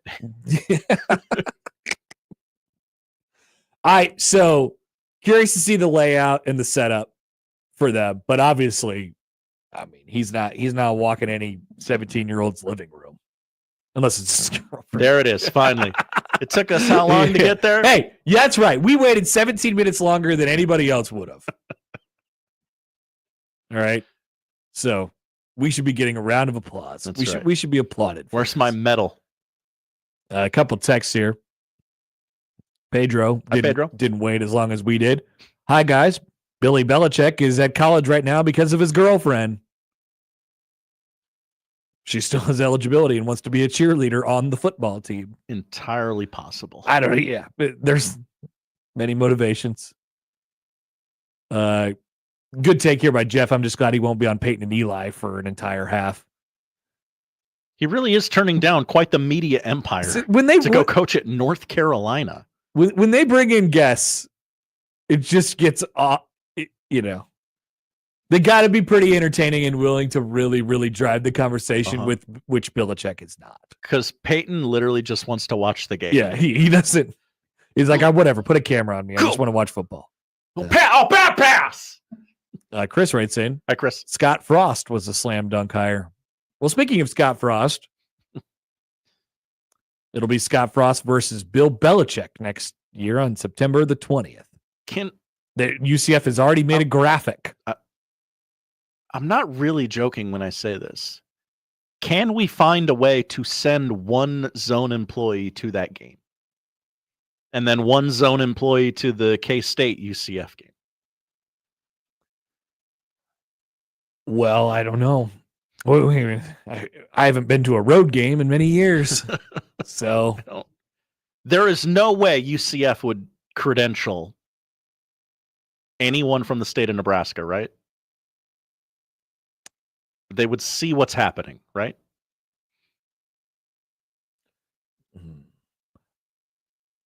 I wouldn't say no way. Okay. I wouldn't say no way. Okay. But I mean, that game, maybe that game is going to be a madhouse. Which one? Any Belichick game. Yes. The Belichick Frost game, though, which is at UCF. Mm-hmm. The bounce house. Yeah. There's going to be a lot of, Wickersham will probably be there talking to confidants and stuff like that. I'm intrigued. Color me intrigued. I am fascinated about what happens. Oh yeah, they're going to be like, oh, why is the North Carolina game on this Why is it on ABC today? I think mostly though, like the thing to take away is he felt like he could do this because the landscape in college football is just so wide open. Mm-hmm. I wonder. So he sees where it's going, and maybe he'll be the first. If you take this one step further, though, it gets really, really scary because Bill Belichick just came in and basically demanded that the NIL operation, get better by about 100 times. It's like if we're going to do this, we're going to have to all in. People say all in, but I mean like everything all in. And so if this had success, and then people all of a sudden have to decide if they want to compete with North Carolina's NIL. Look at North Carolina; they're out there. I mean, we're talking big money, and that's for NIL. We're already paying players from rev sharing, right? They've already proven that they will not make you go to class if you go to North Carolina. That's true. So we have to compete on all these different levels. Like I just feel like we're a small baby Bob bridge away from the whole, private equity. Yeah, I feel like somebody's going to decide we really need to compete. Mm-hmm. We need more money. Our donors are tapped out. It's time.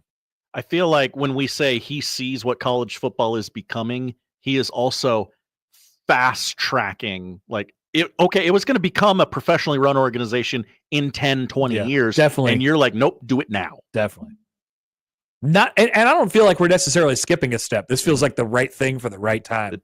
I mean, right as they're about to have structure in payment. Yeah, absolutely. Turn it into a pro sports franchise. All right. Any of your guys' thoughts on that? We'll take them. We will get to those when we return. Plenty more to come, including a look at Nebraska in the portal and the assistant coach hunt, the coaching carousel, and plenty more on the Connor Happer Show on 1620 The Zone.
I think there's a bunch of players available today, so Bruntz might still be press conferencing at the moment.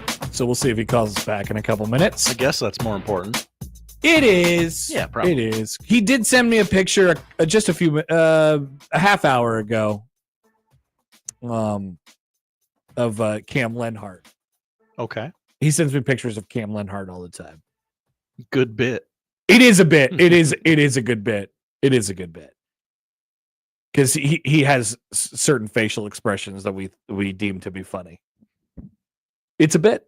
Love it. So we'll see if he calls back in the next couple minutes. Josh, have you seen this? Have you heard about this? And I would love your comment as mayoral-elect. Oh. You've been elected. Congratulations. I'd like to thank my constituents. It's power of the people. If all goes according to plan, Omaha's third tallest building will become the latest downtown office building converted into apartments.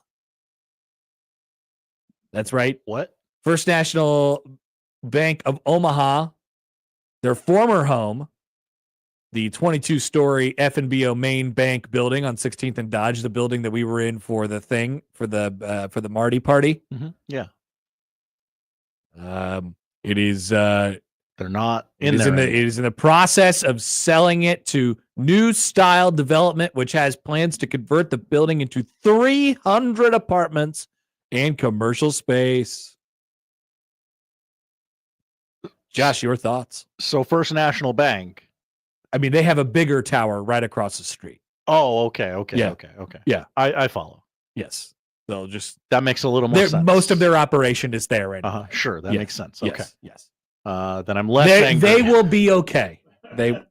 First National Bank will make it. 300 apartments down there. 300 apartments. Big apartment building. Where are those people going to buy food? Maybe the big freaking empty lot of grass in downtown Omaha. They should have just kept the Civic up and put a grocery store inside of it. Yeah. And called it the Civic Auditorium Grocery Store.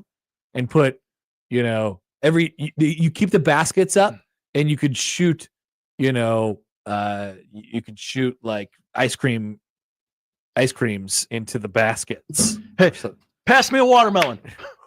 Swish up. You get that one for half off if you make the bucket. The Civic Auditorium Grocery Store. It's our civic duty. Nice. Good one. All right, so let's see what the plans are here. Okay. 300 apartments. Since the older bank building opened in 1971, its top floor has been occupied by the Omaha Press Club. That's right. A wonderful club. And that is not expected to change. So you could still go up there and look at all the pictures on the wall and on the floor. Best view in the city. It really is a very good view. Todd Heistand, president of New Style, who's potentially taking over the building, met with club leadership. Todd. Recently is hoping the club, its restaurant, and lofty views of downtown will remain as part of the new development. He said there are some potential disruptions during construction that would need to be worked through. We will keep them in place. All right? So don't worry about the press club. It's staying. Since the 1980s, thousands of housing units have been added in downtown Omaha through similar projects. But thousands. This will be the tallest yet. The tallest apartment building in Omaha. Okay, great. It's coming. I guess in theory, I'm okay with that. Okay. Consolidating efforts. And then we're getting a new skyscraper anyway. Because the last... I know, don't tell Matt McMaster that. Don't tell Matt, you got skyscraper. It doesn't scrape the sky. There's no skyscraper there. Sometimes I'm driving downtown and it'll be a kind of a foggy, cloudy day. And I can barely see the top of the Woodman Tower. I can barely see the top of the FNB, the First National Tower, the FNBO Tower. And I will soon be able to barely see the top of the Mutual of Omaha Tower, and maybe even the top of that old FNBO Tower. All right, so it's happening. No, Chance has some comments on a variety of different things. Oh, look, Bruntz is here. That's good. Was it the press conference that got him? Let's find out. I think so. Michael Bruntz, Husker 247, joining us now on the 42 Degrees Source Hotline. Hello, Michael. Here I am. Was it the press conference that got you? Yes, it got me. All right. Got me. Yeah, sorry, I didn't feel the phone vibrating. Oh, My apologies. That's okay. Yeah. What we learned today? Heinrich Haarberg's a tight end. We have to get the takes. What's your take? It's a good move. Yeah. That's my take. It's long overdue. And that's a pretty good example, right, of like how this game is much, much more about 2025 than whatever is happening in 2024. Is that a fair take? Yes, definitely. This is like, I mean, this is basically game zero of 2025. It kind of seems that way, although there will still be some 2024 remnants to it. You know, like there are aspects, yeah. There are definitely aspects of it. This is not. This is going to be wild. I mean, the closer we get to the game, and I kind of just figured like a week ago, you know what? They'll sort of figure it out. And all of a sudden, we're getting closer and closer, and I don't know what they're gonna. I don't know what they're going to do at various positions for the bowl game in particular. Yeah, it's I don't know that fun is the right word, but that's the intrigue, right? Is like, what is this going to look like? Like, what can you? It definitely takes place in like a different world than the rest of the season did. It's we're going to go play football on a baseball field in the Northeast, and we're just going to make this. We're going to make this look like football. So, yeah, I don't know. I'm eager to see what it looks like. Like this, defense especially is going to be really interesting. There's going to be some new names. There's going to be some new faces, and how they kind of piece all that together is going to be very fascinating. How about Keona Davis? I mean, Keona Davis goes into the portal and then hops back out, and then all of a sudden, once he arrives back at practice, he's starting and playing like 85% of the snaps, probably. Yeah, it's. We talked to Cam Lenhart briefly today. Very excited to go home for the bowl game, by the way. Yeah, and yeah, I mean it from his perspective, I mean, you basically went from, being a rotational piece to all of a sudden you're the guy in the span of like a week and a half. And that's got to be a tough transition. I mean, your coach is gone, your position coach is gone, you're playing for a new coordinator. So I think he's a pretty good example of just kind of looking around like, okay, like I guess we're going to do this.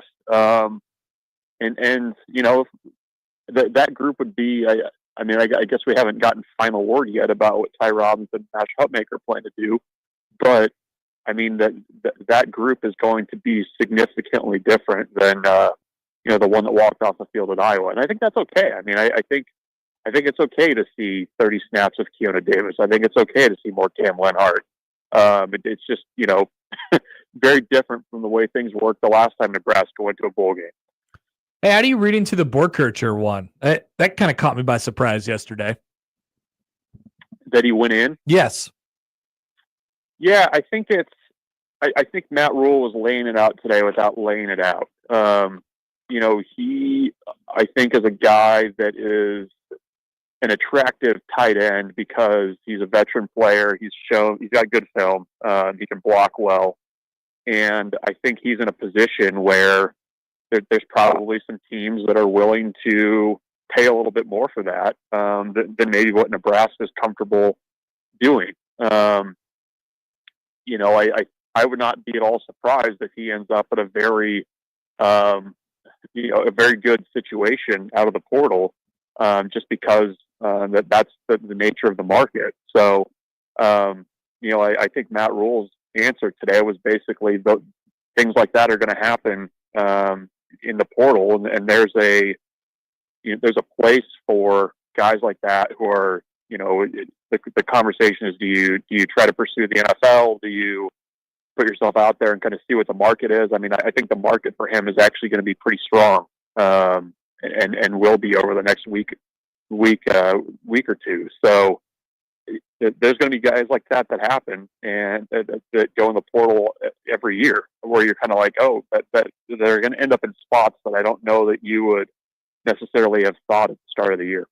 do you feel about the Michael Bruntz is with us from Husker 247. Bruntz, how do you feel about sort of how the defensive staff has come together now with John Butler being elevated, and then there's Phil Snow, and we'll see what Nebraska does if there's another coach coming in to coach defensive backs. There's Phil Simpson there, and then Terry. Okay, hold on. Braden. Thank you. Yep. I almost said Bradshaw. Try to remember all these names at the same time. So it's a whole bunch of new things. How do you feel like the way it's sort of all set up and the organization piece of it all? Yeah, it's interesting. I mean, I think the most intriguing thing of it all to me is the Phil Snow piece of it. You know, this is a veteran coordinator, a veteran Rhule guy, and you know, I don't think that John Butler needs, you know, like assistance in, you know, the defensive scheme, but I think it helps to have somebody of, you know, who's that veteran in football in the conversation and kind of being a little bit more of a vice head coach almost on the defensive side of the ball. And you know, I think, you know, he brings, you know, a lot of experience. I think you're probably going to see, you know, a younger defensive backs coach come in. You know, Matt Rhule said that they were interviewing yesterday and today for that job.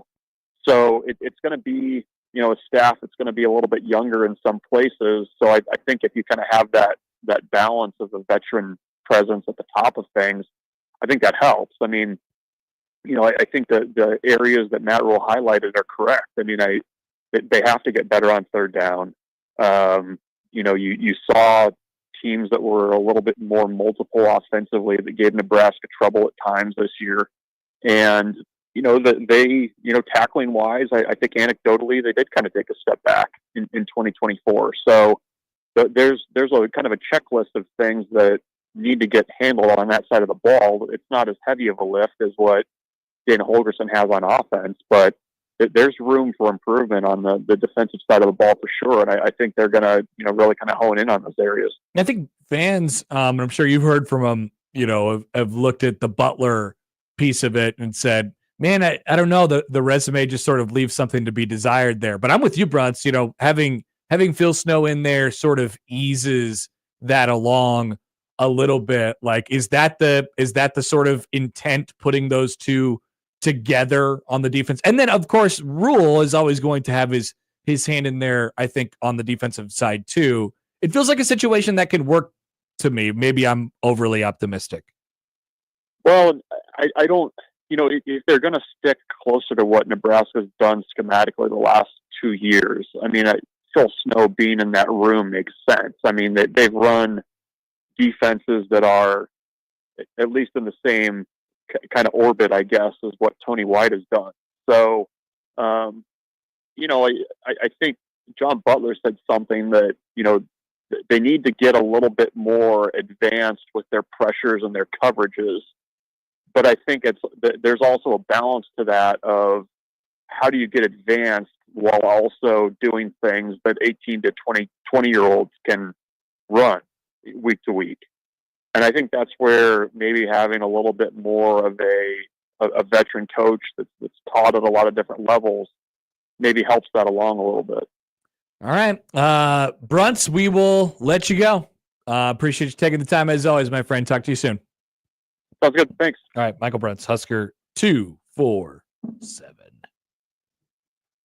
By the way, Josh, maybe we can get to this in the 1 o'clock hour. Okay. I got something for you. Okay. So we got to get to Grunt the Slate. We have to grunt it. Grunt, grunt, grunt. Ladies and gentlemen, it's time.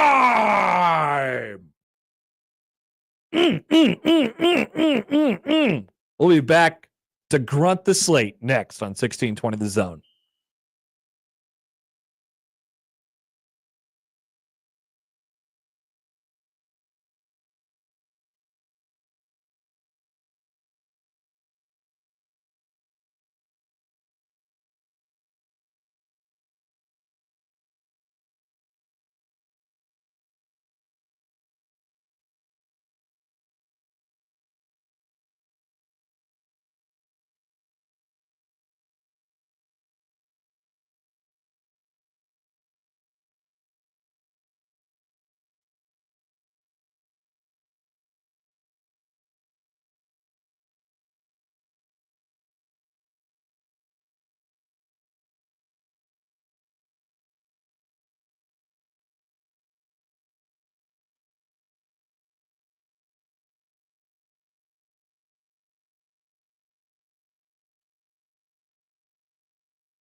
Grunt the Slate, Grunt the Slate, Grunt the Slate. I'm gonna grunt the Slate. Grunt the Slate. Gonna grunt the Slate. Grunt the Slate, Grunt the Slate. Grunt the Slate. Grunt the Slate. Oh, baby. Oh, my goodness. It feels good in your soul. Oh, my goodness. Ladies and gentlemen, all my grunters, stand up. You get a prize. You get a prize. It's Grunt the Slate featuring Josh Hodson, the dumbest radio segment to ever happen on the radio. That is, of course, unless we would have continued on with the worst segment ever, which I think we did once this year. We said we had that bit how we were super committed to it. We're like, we're doing this. We're going to shoehorn this in here. We did it once. What was that? I was thinking you were talking about Wednesday Trends Day. Oh, Wednesday Trends Day was bad too. Sleepy chicken. Yeah. That was back in the early days when we really needed stuff to do. Like, hey, let's just throw stuff against the wall. I'm not used to doing 4-hour solo shows, so let's do some stuff. But now it's not really a solo show anymore.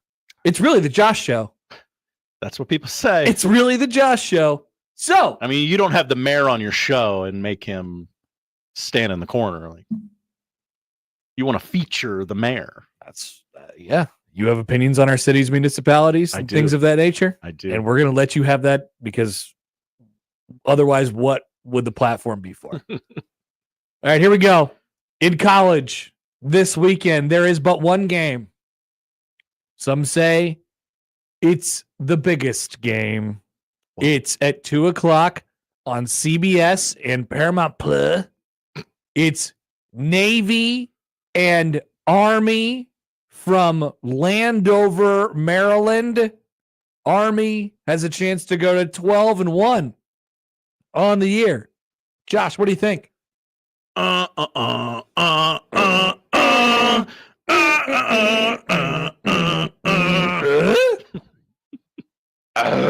Yeah, that is America. It's not the Navy-Army game. It's the Army-Navy game. Why? I don't know. That's a good It question. just feels better that way. I'm not sure. I'm sure Navy's kind of offended by that. They got to be, right? What time does Creighton play on Saturday? It feels like they play right exactly at this time. It's a night game. Okay, perfect. I'll watch some Army Navy. I'll definitely watch the beginning of it. The national anthem's always a banger. Definitely. All right, let's go to the NFL because that's the only college game. It stands alone. It's great. Bowl games will be starting next week, which is very exciting for some. Tonight in the National Football League on Prime Video, it's a big game. Well, I guess we'll leave it up to the grunts to decide. That's right. That's right. Rams and Niners. There's kind of a lot on the line here. San Francisco has shown signs of life. Have they? Have they really? Shown signs of life. Shown signs of life. I mean, they drilled the Bears. Signs of life. But either way, even if they're dead, they're kind of in it. Right? Even if they're a corpse, they're kind of in it. They are a husk of a once proud franchise. And I've liked the Rams all year long. Surging. And it feels like they're in a good place at this moment. Getting healthy at the right time. This is a good, important game. I do not believe you gave it its grunt due. I think your grunt fell short. That's possible. It doesn't wow me. Okay. No, it's not Bills Lions. Okay. We're gonna get to that. Chiefs, Browns, noon on Sunday. What's that one mean? It means it doesn't. It sounds like there's no way this game could be close, but inevitably it will come down to the final 2 minutes. It will, and the Chiefs will win. Mm-hmm. Bengals, Titans. Oh, I'm a Titans fan. Look at the Titans gear on. Yeah, you love the Titans. I can see the Titans winning, by the way. Don't Cincinnati finally. do that. Stop doing that, Titans. No, I can see that though. Cincinnati finally maybe feels dead. Yeah. I know what happened on Monday night. I watched it. But this whole have you caught up on the Joe Burrow stuff this week? The man who owns a Batmobile got his house robbed. Yeah, but there's also people have found out things about his life. Like he has a very famous girlfriend? Yes. Okay. And he's not happy about it. Yeah, okay. I guess that's not the way he wanted to tell that story, probably, is, hey, here's my famous and attractive girlfriend. They feel dead to me. Yeah. Commander Saints. Oh, I gotta have one for that. Commander Saints? It's not that bad. Who does number 2 work for? That's right, buddy. You show that turd who's boss. Commanders have all the vibes of a team that is dying before our eyes. It's not that bad. I mean, I guess Bengals Titans is probably worse. Definitely. But to get the Callahan revenge thing, right? I don't know. What are you saying? The coach of the Titans, Callahan, the baby Callahan. Yeah. What about him? Wasn't he on the Bengals last year? I don't know. I don't know where that guy came from. He came from Bill. Yeah, I know his dad. I don't know where that guy came from. Yeah, is that a storyline that you're watching? He was the Bengals OC for 4 years. So you think that game is better because of Brian Callahan's revenge, where he was the offensive coordinator at the Bengals? It doesn't even make any sense, Josh. Yes. Get your grunts straight. It's grunting up, all right? I've grunted myself into a shoot. Ravens, Giants. Oh, man. I was so prepared. I was so sad the Ravens didn't play last week because I just like watching them play because I never know what they're going to do. Ravens, Giants. Yeah. This is a big spread. 16 points for Baltimore. Kind of still like the Ravens. Like man spreading on a subway. I don't love the Ravens now either. Cowboys, Panthers, in which the Carolina Panthers are 3-point favorites. Josh just found out about this, apparently. I did. Yeah, the Panthers are favored for the first time in like 2 years. And it's against Dallas. It's objectively funny, so thank you for laughing. I loved this week they came out and said, we will not play Trey Lance. He is not going to be out there. So I think they're trying to I think they're trying to get you to buy into the Cowboys at +3. Mm-hmm.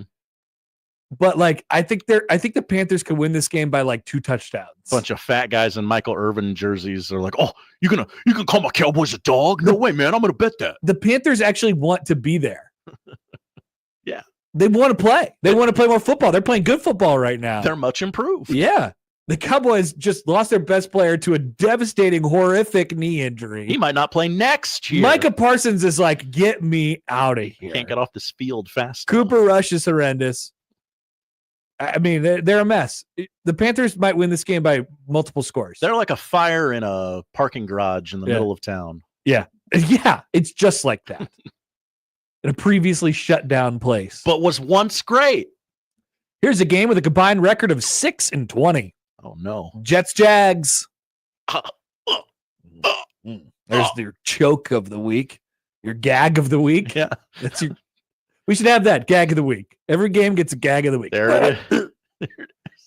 The segment's growing. Dolphins, Texans.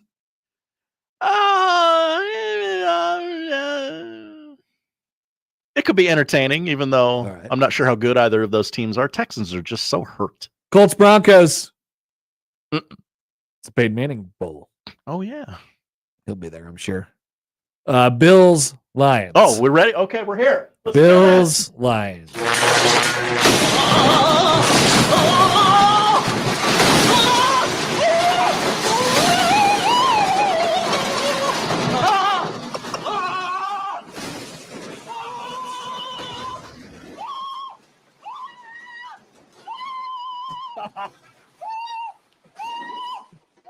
It's so good.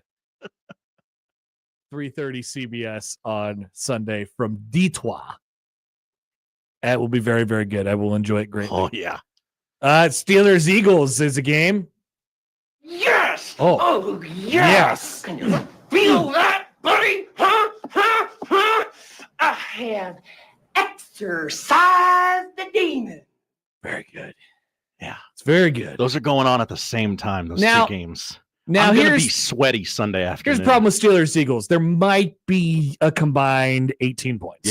Yeah. Two very different games going Actually, on the at the same Steelers time. can kind of play some offense right now. Yeah, but- they scored all those points against one of those orange teams on Thursday Night Football. I don't remember which one. Bengals, Browns. But yeah, One of those. there's two orange teams in that division. Patriots, Cardinals. I don't know. What's a bad grunt in there? I don't know. Did I use them all? You might have to just make this one up manually, Josh, instead of going to AI. Ooh, a crying one. Yeah. All right, your cry of the week. Bucks, Chargers. A sneaky important game for both teams. Oh. That is the afternoon. I believe that's the Tom Brady game this week. Really? It's the 325 Fox. Is that the Tom Brady game? Live from Inglewood. So does CBS have both of the? CBS has Patriots, Cardinals.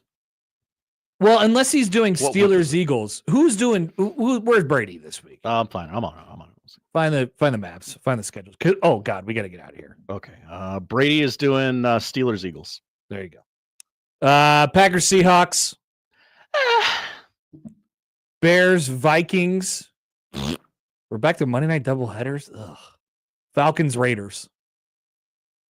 Pass. That's Grunt the Slate, ladies and gentlemen. We'll come back and wrap that up and have plenty more for you next on the Connor Happer Show, 1620 The Zone.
right. By the way, we had an abbreviated college slate.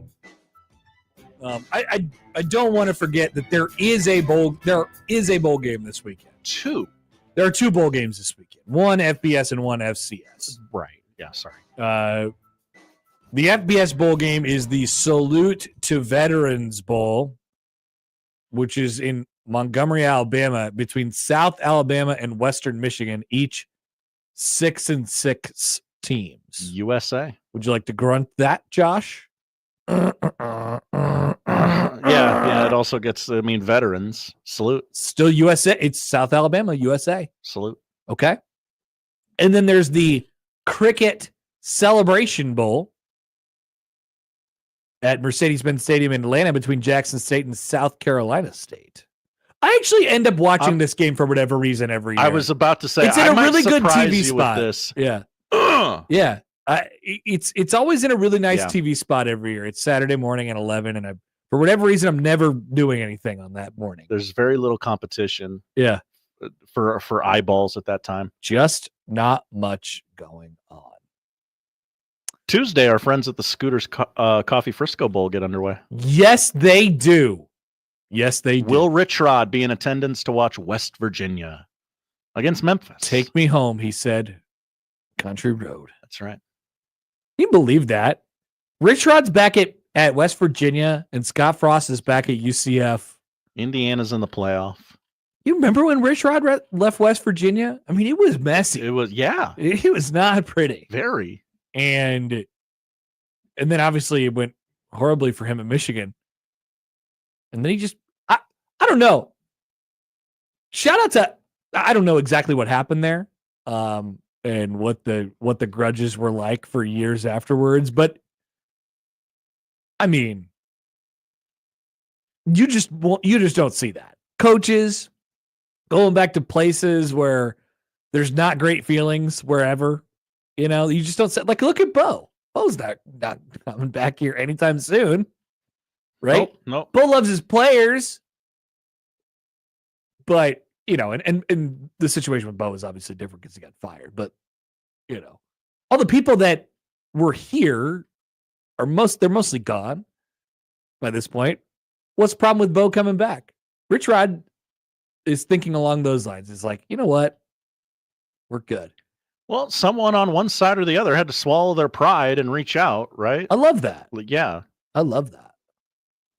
Hey, by the way, so this is something that I was going to get to this hour. Josh, I don't know if you've heard about this. This is an internet thing.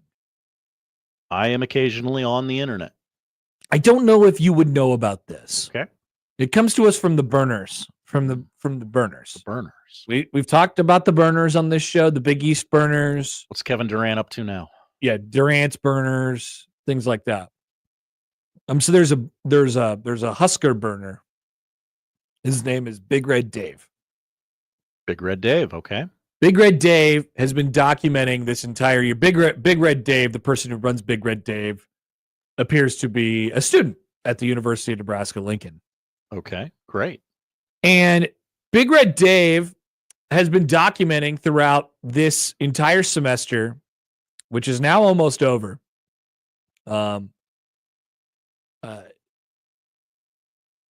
his 9:30 geography class at UNL.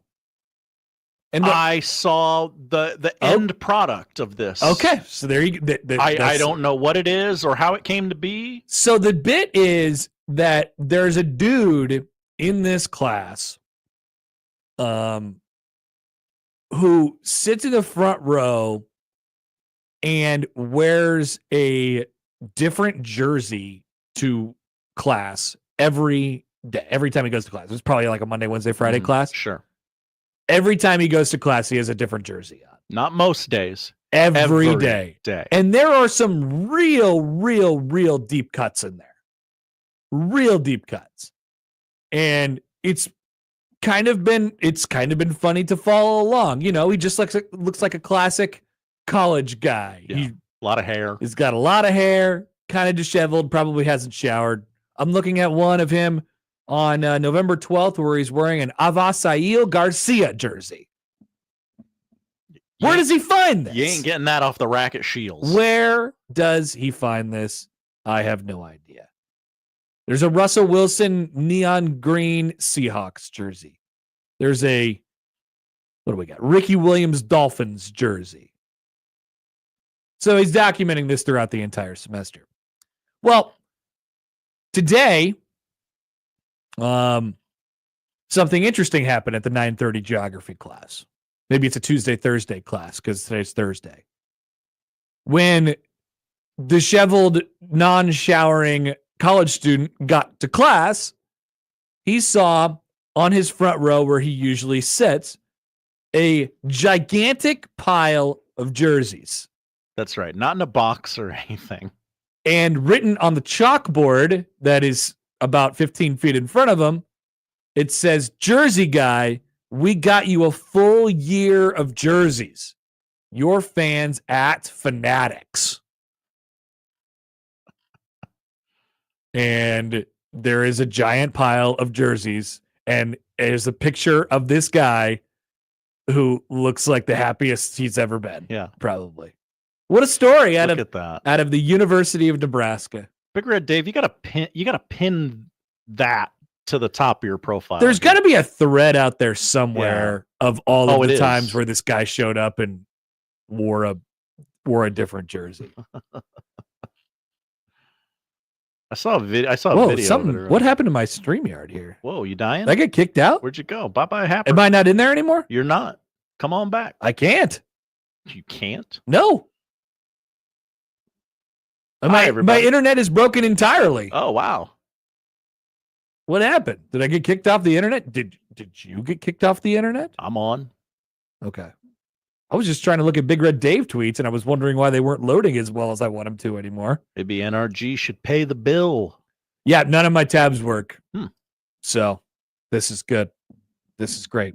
All right. To refresh back from today, transfer portal stuff. Nate Boerkircher is in the transfer portal.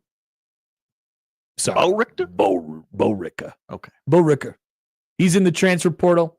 Kind of surprising. Was the one from yesterday. As we just talked about with Bruntz, he said, that guy might have some pretty solid interest as he goes into the portal. Nebraska's hosting many portal guys this weekend. I believe a punter is on the list. I believe there is an offensive lineman on the list. A punter. Yeah, a punter. Nebraska needs a punter. They don't got the Buschini man anymore. They're gonna, but like to not just say, hey, if you want to come here, you can come here, but like to woo a punter. Oof. I mean, I guess it is Big Ten football. I think it'd be easy. Yeah, I think it'd be easy. Probably not a lot of people wooing punters. I got a sweet indoor facility. You can go and punt wherever you want. And you know what? There's two of them. Go punt. Go do your thing. So they're bringing in a punter this weekend. And then various other visitors have kind of been reported. But I think maybe the biggest news that people are watching for right now is regarding former 5-star defensive lineman out of Missouri, Williams Nwaneri. Yep. He was a 5-star, a top recruit in the country, a top 10 recruit in the country in the class of 2023. He went to Missouri this year where he didn't really play that much. Not exactly sure what that is, but many people are logging predictions for him to end up at Nebraska. In fact, he's in the transfer portal with a do not contact tag. Please don't talk to me. I probably have a pretty good idea of where I'm going. That would be a very nice get for Nebraska.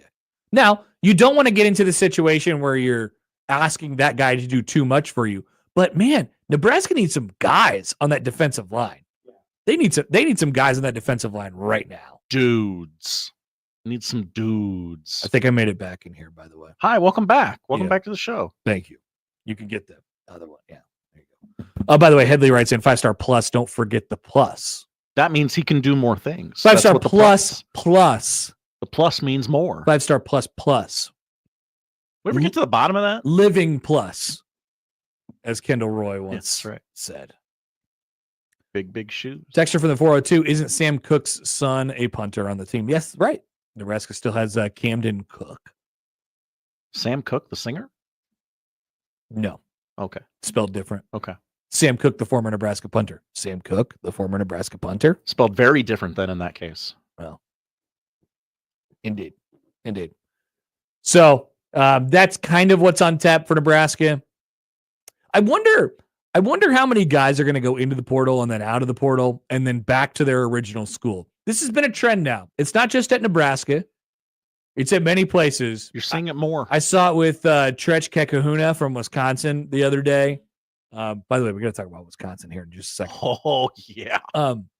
So the thing is this year, and it's quite obvious as to why, but what's been happening is guys are declaring their intent to go into the transfer portal or straight up entering the transfer portal. And then in the matter of a couple days, everything is sort of cleaned up, and then they end up back out of the portal and back at their original school. But things have changed, right? In between. What kind of clarity does each individual person need before heading back to the school that they're at? I wonder how much you'll see that. Now, it's like I said, it's not the same for everybody. Some people it is money. Some people it is clarity on a role. Some people it is, I just want you to tell me how much you love me. Some people it is, I went into the portal with the intent to find a place and I never found a place. Can I come home? Please. You can always come home again. Look at Rich Rod. Exactly. Scott Frost. Scofro. Scott Frost. I mean, Orlando is his new home. He's no longer a Nebraska son. That's right. It seems. But anyway, I think we're going to see this a lot this year for obvious reasons around college football. But it just makes it so confusing. It makes it so difficult. And I ultimately wonder at the end of the day, because players tend to be on the side of players, and I guess it's situationally dependent. But I just wonder at the end of the day what it does and what it means for relationships with players and coaches, with players and players. Or, like I said, we talked about this with Emmett at the beginning of the week. Maybe, once you get past this period of time, once you, maybe get through the bowl game and get into the new year and you start to turn the calendar over to 2025 and turn the calendar over to the season of 2025, you just think, all right, well, last year was last year. Here's the guys we're working with now. And everything that happened is gone. Clean slate. I don't know. Maybe that's how we need to start thinking about it. I mean, we've said it often on this show that college football is now it's a 1 year at a time deal. You really can't plan on a guy being in a place for 3 and 4 years at a time as much as you want to. You can't really do it anymore. I mean, you're always recruiting your roster, right? Yeah. Even when they go into the portal. So maybe relationships get set after 1 year. Mm-hmm. I mean, hell, coaching staff is certainly reset after 1 year. So it's going to take me a while, but we're going to have to figure out a different way to sort of approach this. Because it's Nebraska. Look at Nebraska's roster right now. It's empty. It won't take long to look at it. Yeah, it's very small. There's not. I mean, Nebraska lost a lot of seniors from last year, and it's not empty, but there is a lot of players in Nebraska scholarship distribution right now, which I tried to redo this morning, and I think I'm almost done. There's a lot of players on that chart right now who just haven't done anything. A lot of players are young. And, coaches have really gone to the get old fast in the last couple of years. And that's for good reason, because older guys are less likely to transfer. Older guys are less likely to leave you. Yeah. I mean, so even if you settled in, I'm here. It used to be viewed as a huge positive when you had a roster that was, especially for a first or second year coach. If you had a roster and you were able to say at the beginning of that year, my roster is 72%, 70%, 65% freshman, redshirt freshman. That's what my scholarship distribution looks like right now. Your reaction to that a couple of years ago would have been, that's awesome. Future is bright. Like, can't wait to see all those guys develop. They're going to play a little bit, and then they're going to get on the field. And then, 2 years later, everyone's a junior and a senior and they've all played and they're ready and they understand the standard. Like, but that's not how it works anymore. Like if I'm a coach, I'd be looking at the roster with a billion freshmen and redshirt freshmen on it right now. It smells like a skunk. Somebody smoking the reefer in here? Remember last time we complained about an odor in this room? We were told we were crazy. What's going on? Anyway, now if you look at freshman, redshirt freshmen on your roster and it's covered with them, it's 70% redshirt freshmen and freshmen. You're like, oh boy, we're both young, and all of these guys to a man are in danger of leaving at any moment in time. Like, you just can't count on whatever percent of those players being there in 2 years. I don't even know if it's 50. Right? So there's a reason why they say get old and get old fast. So maybe it's not the worst thing in the world for Nebraska to go into the transfer portal and get some guys, who have played, but you're at the mercy of whatever it might be. So you see all this unevenness in college football, and lots of people have said it, but yes, that is absolutely the reason that Indiana was able to do what Indiana did this year. It lined up for them. They got older, experienced guys who they had some continuity together. They pushed the right buttons. They had the right schedule, and they made it work. That's why. But it doesn't mean that Indiana's going to be good next year. Doesn't mean that Michigan won't be back to being good next year or anything like that. I mean, it's just a year by year thing. It's going to be really difficult. Is that parity? Is that what do we call that?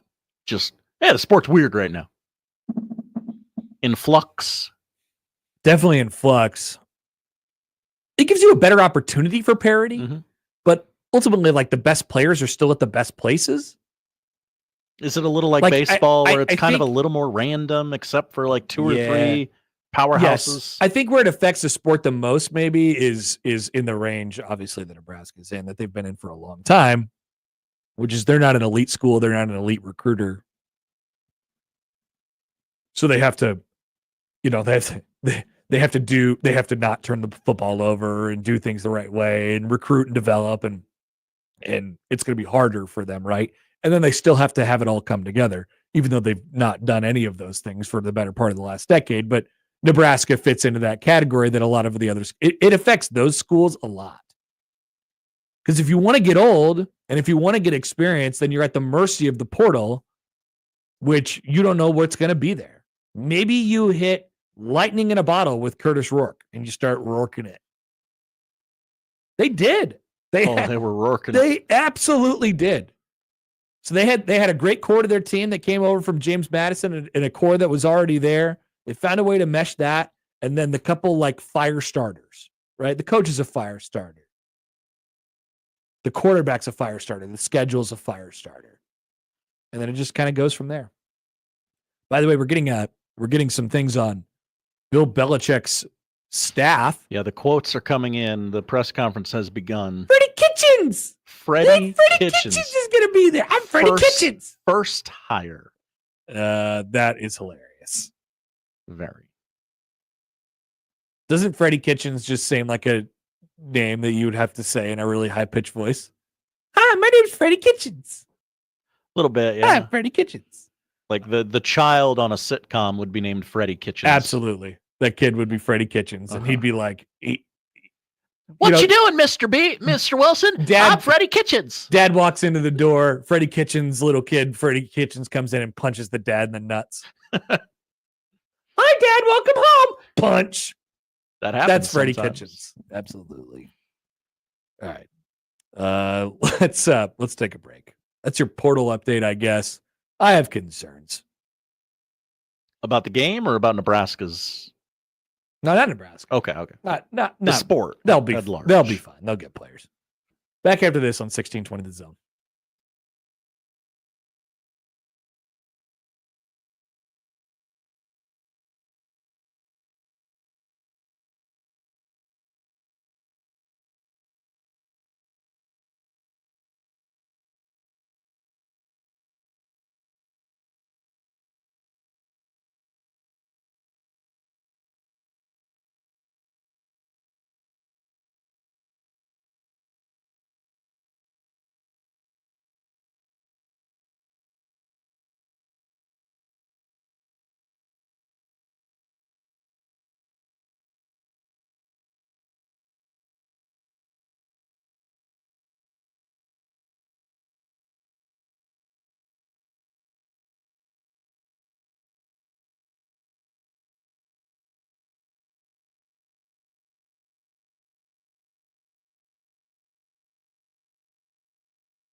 Let's get back to the Connor Happer Show on 1620 The Zone. Here comes the clown.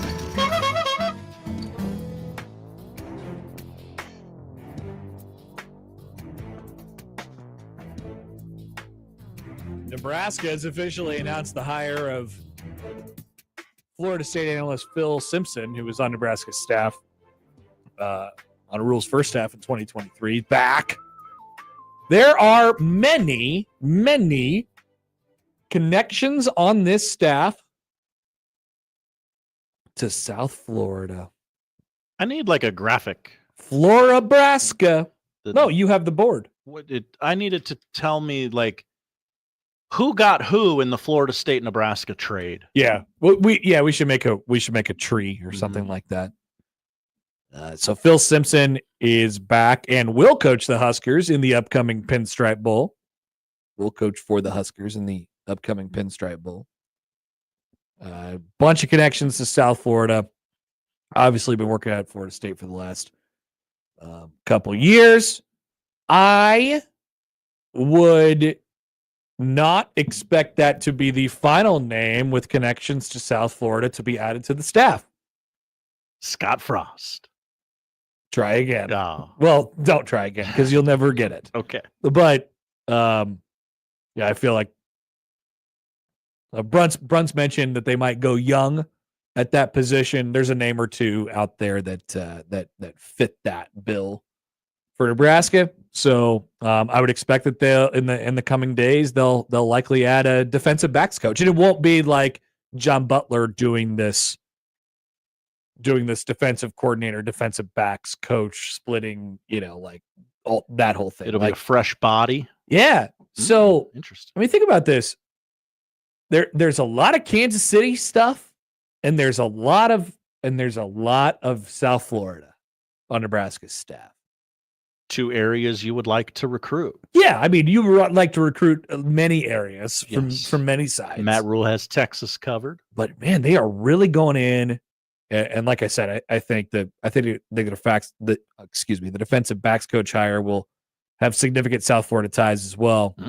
They're going all in. They're kind of going all in. I mean, they got a few guys in the roster who fit the bill there. And Nebraska's tried this before. Remember, Scott Frost got a big haul in, I believe it was the COVID year. And that all fell apart almost immediately. Keyshawn Green and oh gosh, I can't remember all their names. But Connor, what about Ed Foley? Why is Ed Foley still employed? Thank you for asking, Husker fan. Why is he still employed? Mm-hmm. Because they have a bowl game in a couple weeks. Oh, interesting. Yeah. Yep. I think no coach would be better than that coach. Is that what Husker fan thinks? I don't know. I could see him saying that. Yeah, I just don't feel like they feel like it's like this huge pressing need. They will exactly. Something will move. The special teams are what they are right now, and you're not fixing that in 15 practices. Something will be on the move. That's for sure. The bottom line, Nebraska needs to be a lot better there. They need to be a whole lot better on offense next year. And a whole lot better on defense. Not really. I mean, they need to be a top 20 defense. They need to be pretty good on defense. And they might be. We'll see because they're going to be young. But they need to be a whole heck of a lot better on offense and a whole heck of a lot better on special teams. And, a lot of that has been addressed to this point. By the way, Josh, before we kind of get close to getting out of here, we got all the schedules yesterday. Oh, yeah, it was a glorious day. So we got all the schedules yesterday for, Nebraska, and we said that they're going to go 10-2. We picked a Friday game, and we planned out our West Coast road trip, our Connor and Josh cross-country Rose Bowl trip. Weddings were planned all across this great state. Yep. All that. But what I didn't care to do really was look at other teams' schedules in totality. Right. Until last night, when I saw a graphic floating around of Wisconsin's schedule for next year. Now, let's put this in context. Wisconsin Has not been good for 2 years under Luke Fickell. It's not going great. They've got a bit of an identity crisis. Problems everywhere. Some kind of like some very early Nebraska downturn vibes going on. What's happening? You remember Nebraska and the fan base's struggles with the West Coast offense? Yeah. They're going through something similar in Madison right now. Yeah. Why are you And trying s- to change us? And It so worked. coordinator fires and guys going into the transfer portal and what are we next? And all at the same time, like, I think if you're a coach, you're trying to build this vision and you're trying to, tweak that constantly, but also that the pressure is now on and you have to absolutely win games. Like you have to win. So you're trying to figure out which is the best path to marry both of those things.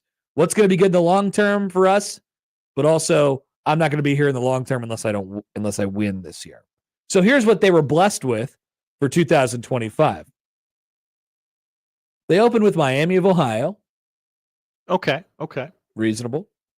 Mid-Tennessee State. I'll tell you what, that's a group of 5 I do not want to play. Exactly. Not Yeah. interested. But they have them. Then they have the return trip to Alabama. Alabama, huh? Alabama. Pretty good program, right? Didn't Didn't make make the a college football playoff this year. Pretty sorry. But Poverty program. Alabama crushed Wisconsin this year. People forget. Maryland. Wisconsin and Maryland. In what month? This is in September. Oh, September, Maryland. Dangerous. September. Oh, that's true, actually. Then they have a bye week. And that's the last week of September.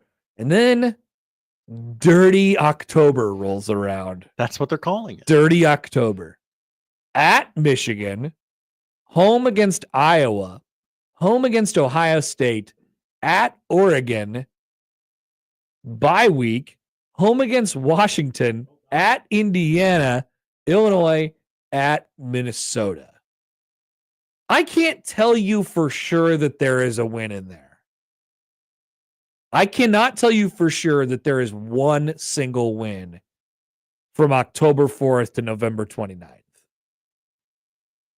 I would imagine they'll find a way to get one. Yeah. But I can't tell you for sure that there definitely is one. It seems today on December 12th pretty hard for Luke Fickell to survive that. Yeah. Who in the hell did this? What? How did Wisconsin get Michigan, Ohio State, and Oregon in the same schedule? Yeah. What happened? I imagine someone has called the Big Ten offices. I would be. I'd be on the horn. Hey, what the hell? Who are their opponents for 26? Does it lighten up? Does it, because everybody flips for 26? Oh no. So Wisconsin gets Iowa, Maryland, Penn State, Purdue, UCLA, Michigan State, Minnesota, Rutgers, USC. That's not nearly as bad. They just happen to get stuck with a really bad one for 24 and 25.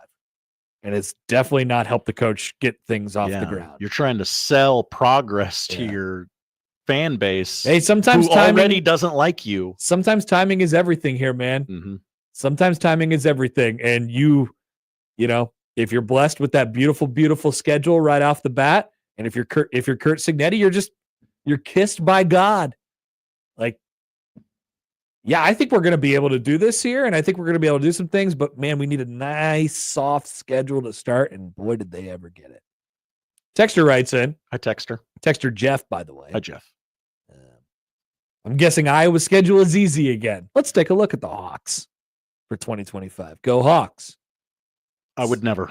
Albany, Cyhawk, UMass Albany is the non-con. I was reading yesterday, UMass needs to get out of one non-conference game. Like somehow, some way, because of their conference realignment, they now have one too many games. Oh, really? Yeah. Did they join a new conference next year? I think so. Wow. Congrats to them. You grade it. We'll just roll through it fast. Rutgers, Indiana, Wisconsin, Penn State, Minnesota, Oregon, USC, Michigan State, Nebraska. That's seems normal. Yeah, right? it's like Indiana, normal difficulty. Yeah. Normal difficulty. Like I think you're hoping going into any given what this is maybe a good question.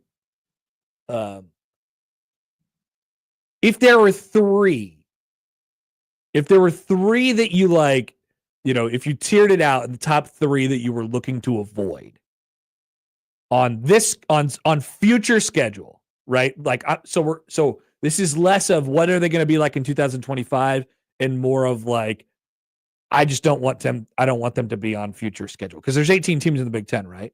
Is it Oregon, Ohio State, Michigan? Is it Oregon, Ohio State, Penn State? Probably that for me. Is it Oregon, Ohio State, USC?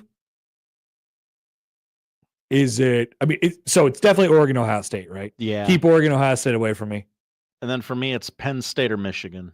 So if you get all 3 of those, you're in big, big trouble. Wisconsin did.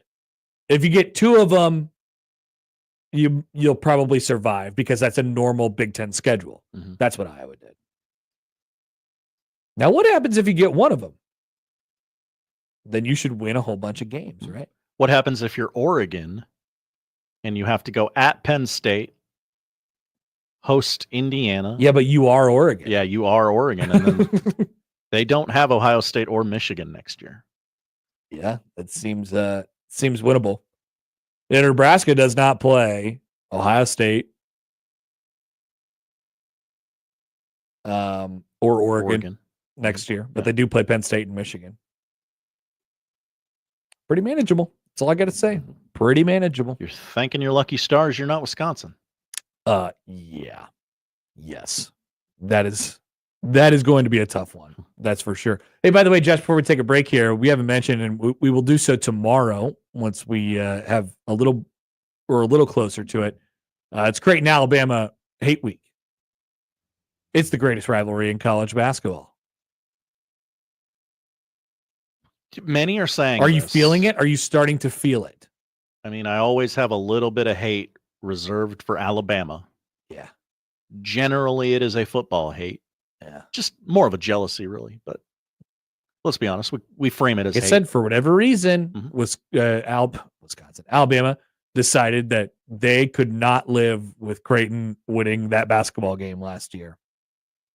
People forget Creighton also beat Alabama in the NCAA tournament. That's right. In 2012. 2012. I don't know their series history outside of that. Is there a Winsipedia for college I basketball? think so. Okay. I know Creighton has it on their website. Basketball history. I know Creighton has it located on their website. Creighton 3-0 all time against the University of Alabama. 3-0. Wow. So where did they play in 2016? Location not available. Was that in the NIT? Oh, yes, it was. Yes, it was. March 15th. Yes, Yeah, it would've was. been. Now I remember it. Yeah, I remember that game.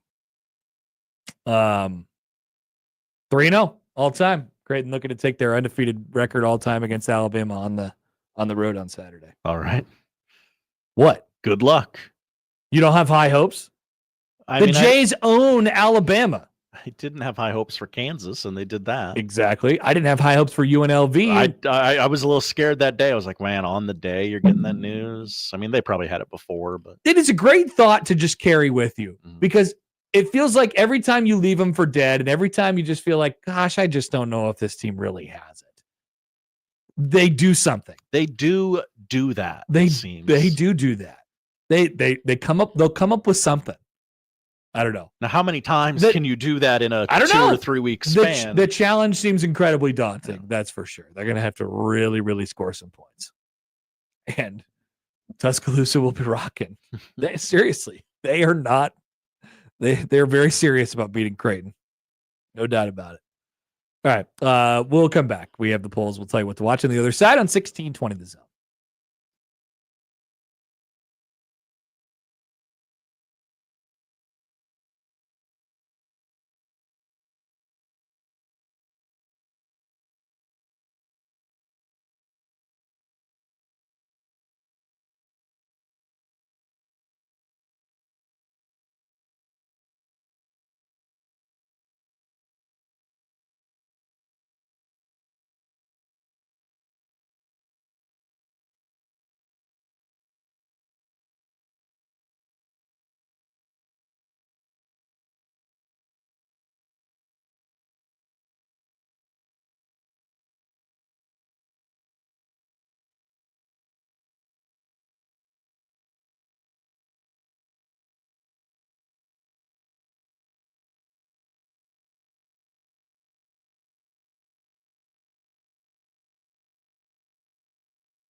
Bill Belichick at his opening press conference was given a short sleeve hoodie in lieu of a jersey.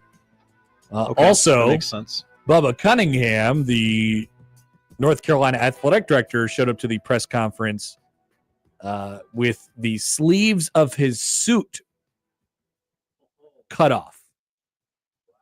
Yeah. So they are fully committed to this bit. Quote from Belichick, "I didn't come here to leave." Belichick was asked if he would go back to the NFL if he had success at North Carolina. Is he going to die in office? He's not leaving. I ain't leaving. He's not bleeping leaving. All right, to the polls. Josh at Happer Show on the J-Tech Construction Zone Twitter feed. We met the quota today. Congratulations. Woo! A job well done by you. Is hot honey everywhere? Yes. Yeah, it is. I'm actually not mad at it yet. It's they don't require you to put it on there, right? They just give it to you. They're like, here you go. You can put it on whatever. 64% say yes. Are you on Pizza YouTube? I don't just watch random YouTube videos. Like when I go to YouTube, I'll search out a specific thing that I'm looking for and click whatever video meets that criteria. So I'm not on Pizza YouTube, but I'm on food TikTok, pizza TikTok, pizza Instagram, whatever. Yeah. Yeah, that's a thing. Right. Yeah. Definitely. 87% are not on Pizza YouTube. Wow. Big chunk. Do you miss Ruby Tuesday? I do not. No. I appreciated it at the time. Yeah. I'm not happy it's gone. I'm also not terribly sad. My palate has progressed. 51% say yes. Oh, a little market research there for the Ruby Tuesday Corporation. If there's a lobster bisque, do you get the lobster bisque? I actually agree with Mr. McMaster on this one. Yeah, I'm in. No, I'm out. I'm out on that. You're out on lobster bisque, period, or you're out on getting the lobster bisque? Soup. You are out on soup. Yeah. Now, I don't think that I've heard that before. I don't drink my dinner. I'm an adult. I have teeth. I will chew my food. So this seems like a principled stance from you. Yes. It's not about the practicality, the taste. It's just, I'm a man. It is. I'm bigger and badder than you, and I got teeth. Yeah. So I'm going to eat my food. I have moved. Josh, I didn't move grow to up. the top of the food chain. You don't have to show everybody you're macho all the time. Eat a bowl of soup. No. It's delicious. This also applies to chili. As we said earlier in the show, Jacob and I are on the same page. Dip a chip in it. Would it make it better if you dipped it in a chip? No. Why we? Then you're not drinking it anymore. All of a sudden, you're eating it. It Josh, is better, but you would love a bowl of chowder. You would love a bowl of chowder. Disgusting. It smells like absolute death. It is delicious. It is delicious. And yes, the bisque. Always get the bisque. Would you like to go to Granada? Yeah, I think I would. Yeah, I'd like to go to Granada. Only 53% would like to go to Granada. Oh, wow. And finally, do chicks dig conditional formatting? Yeah. Yeah, you bet. Interesting market research on this poll question. Yeah. Both of our wives responded. Interesting. Both of them said, hell yes. Whoa. I find that very weird. 54% say absolutely. Chicks dig conditional formatting. Hard to argue with that. Josh, those are the poll questions. What are we watching tonight? We're watching the National Football League, Rams and Niners in the City by the Bay, 7 o'clock start on Amazon Prime and 1620 The Zone. Men's basketball. Number 3, Iowa State is at Iowa. They did the women's version last night. They'll do the men's Cyhawk game, 6:30 on FS1. Women on ESPN tonight, 6 o'clock tip between number 2 UConn at number 8 Notre Dame. Should be a big one there in women's basketball. And NBA, one game on TV, 6:30 NBA TV. Celtics host the Pistons. Jason Tatum will sit tonight for the C's. NHL on Hulu, Oilers Wild at 7:30. HBO Max, which is now called Max, has the season 2 premiere of Bookie. It has one of Connor's favorite comedians. Bookie? Bookie. with Sebastian Maniscalco as the titular bookie. What? What was he doing recently? Why did we talk about him? He's coming to town again, so there's a commercial running a lot. That's right. He's the old Nate Bargatze. Gotcha. We're like, this guy's everywhere. Who is this guy? Gotcha. And finally, on Netflix series premiere, No Good Deed, when a couple played by Lisa Kudrow and Ray Romano decides to sell their home, multiple families race to buy it, revealing a flurry of dark secrets. Friend of Mike Schaefer, Linda Cardellini, co-stars. Friend of Mike Schaefer. I don't know a lot about Mike Schaefer, but I know Mike Schaefer enjoys Linda Cardellini. He loves Linda Cardellini. Yeah. I understood. I was like, whoa, Schaefer and Linda Cardellini are cool. Sorry, I'm not trying to spread any rumors about it. What? We should put that out there. Schaefer and Linda Cardellini are cool. Question mark? Yeah. All right. Thanks, Josh. Thank you, Connor. For watching tonight. That's the show. If you missed anything, you could find it on our website, 1620thezone.com. The crossover's next.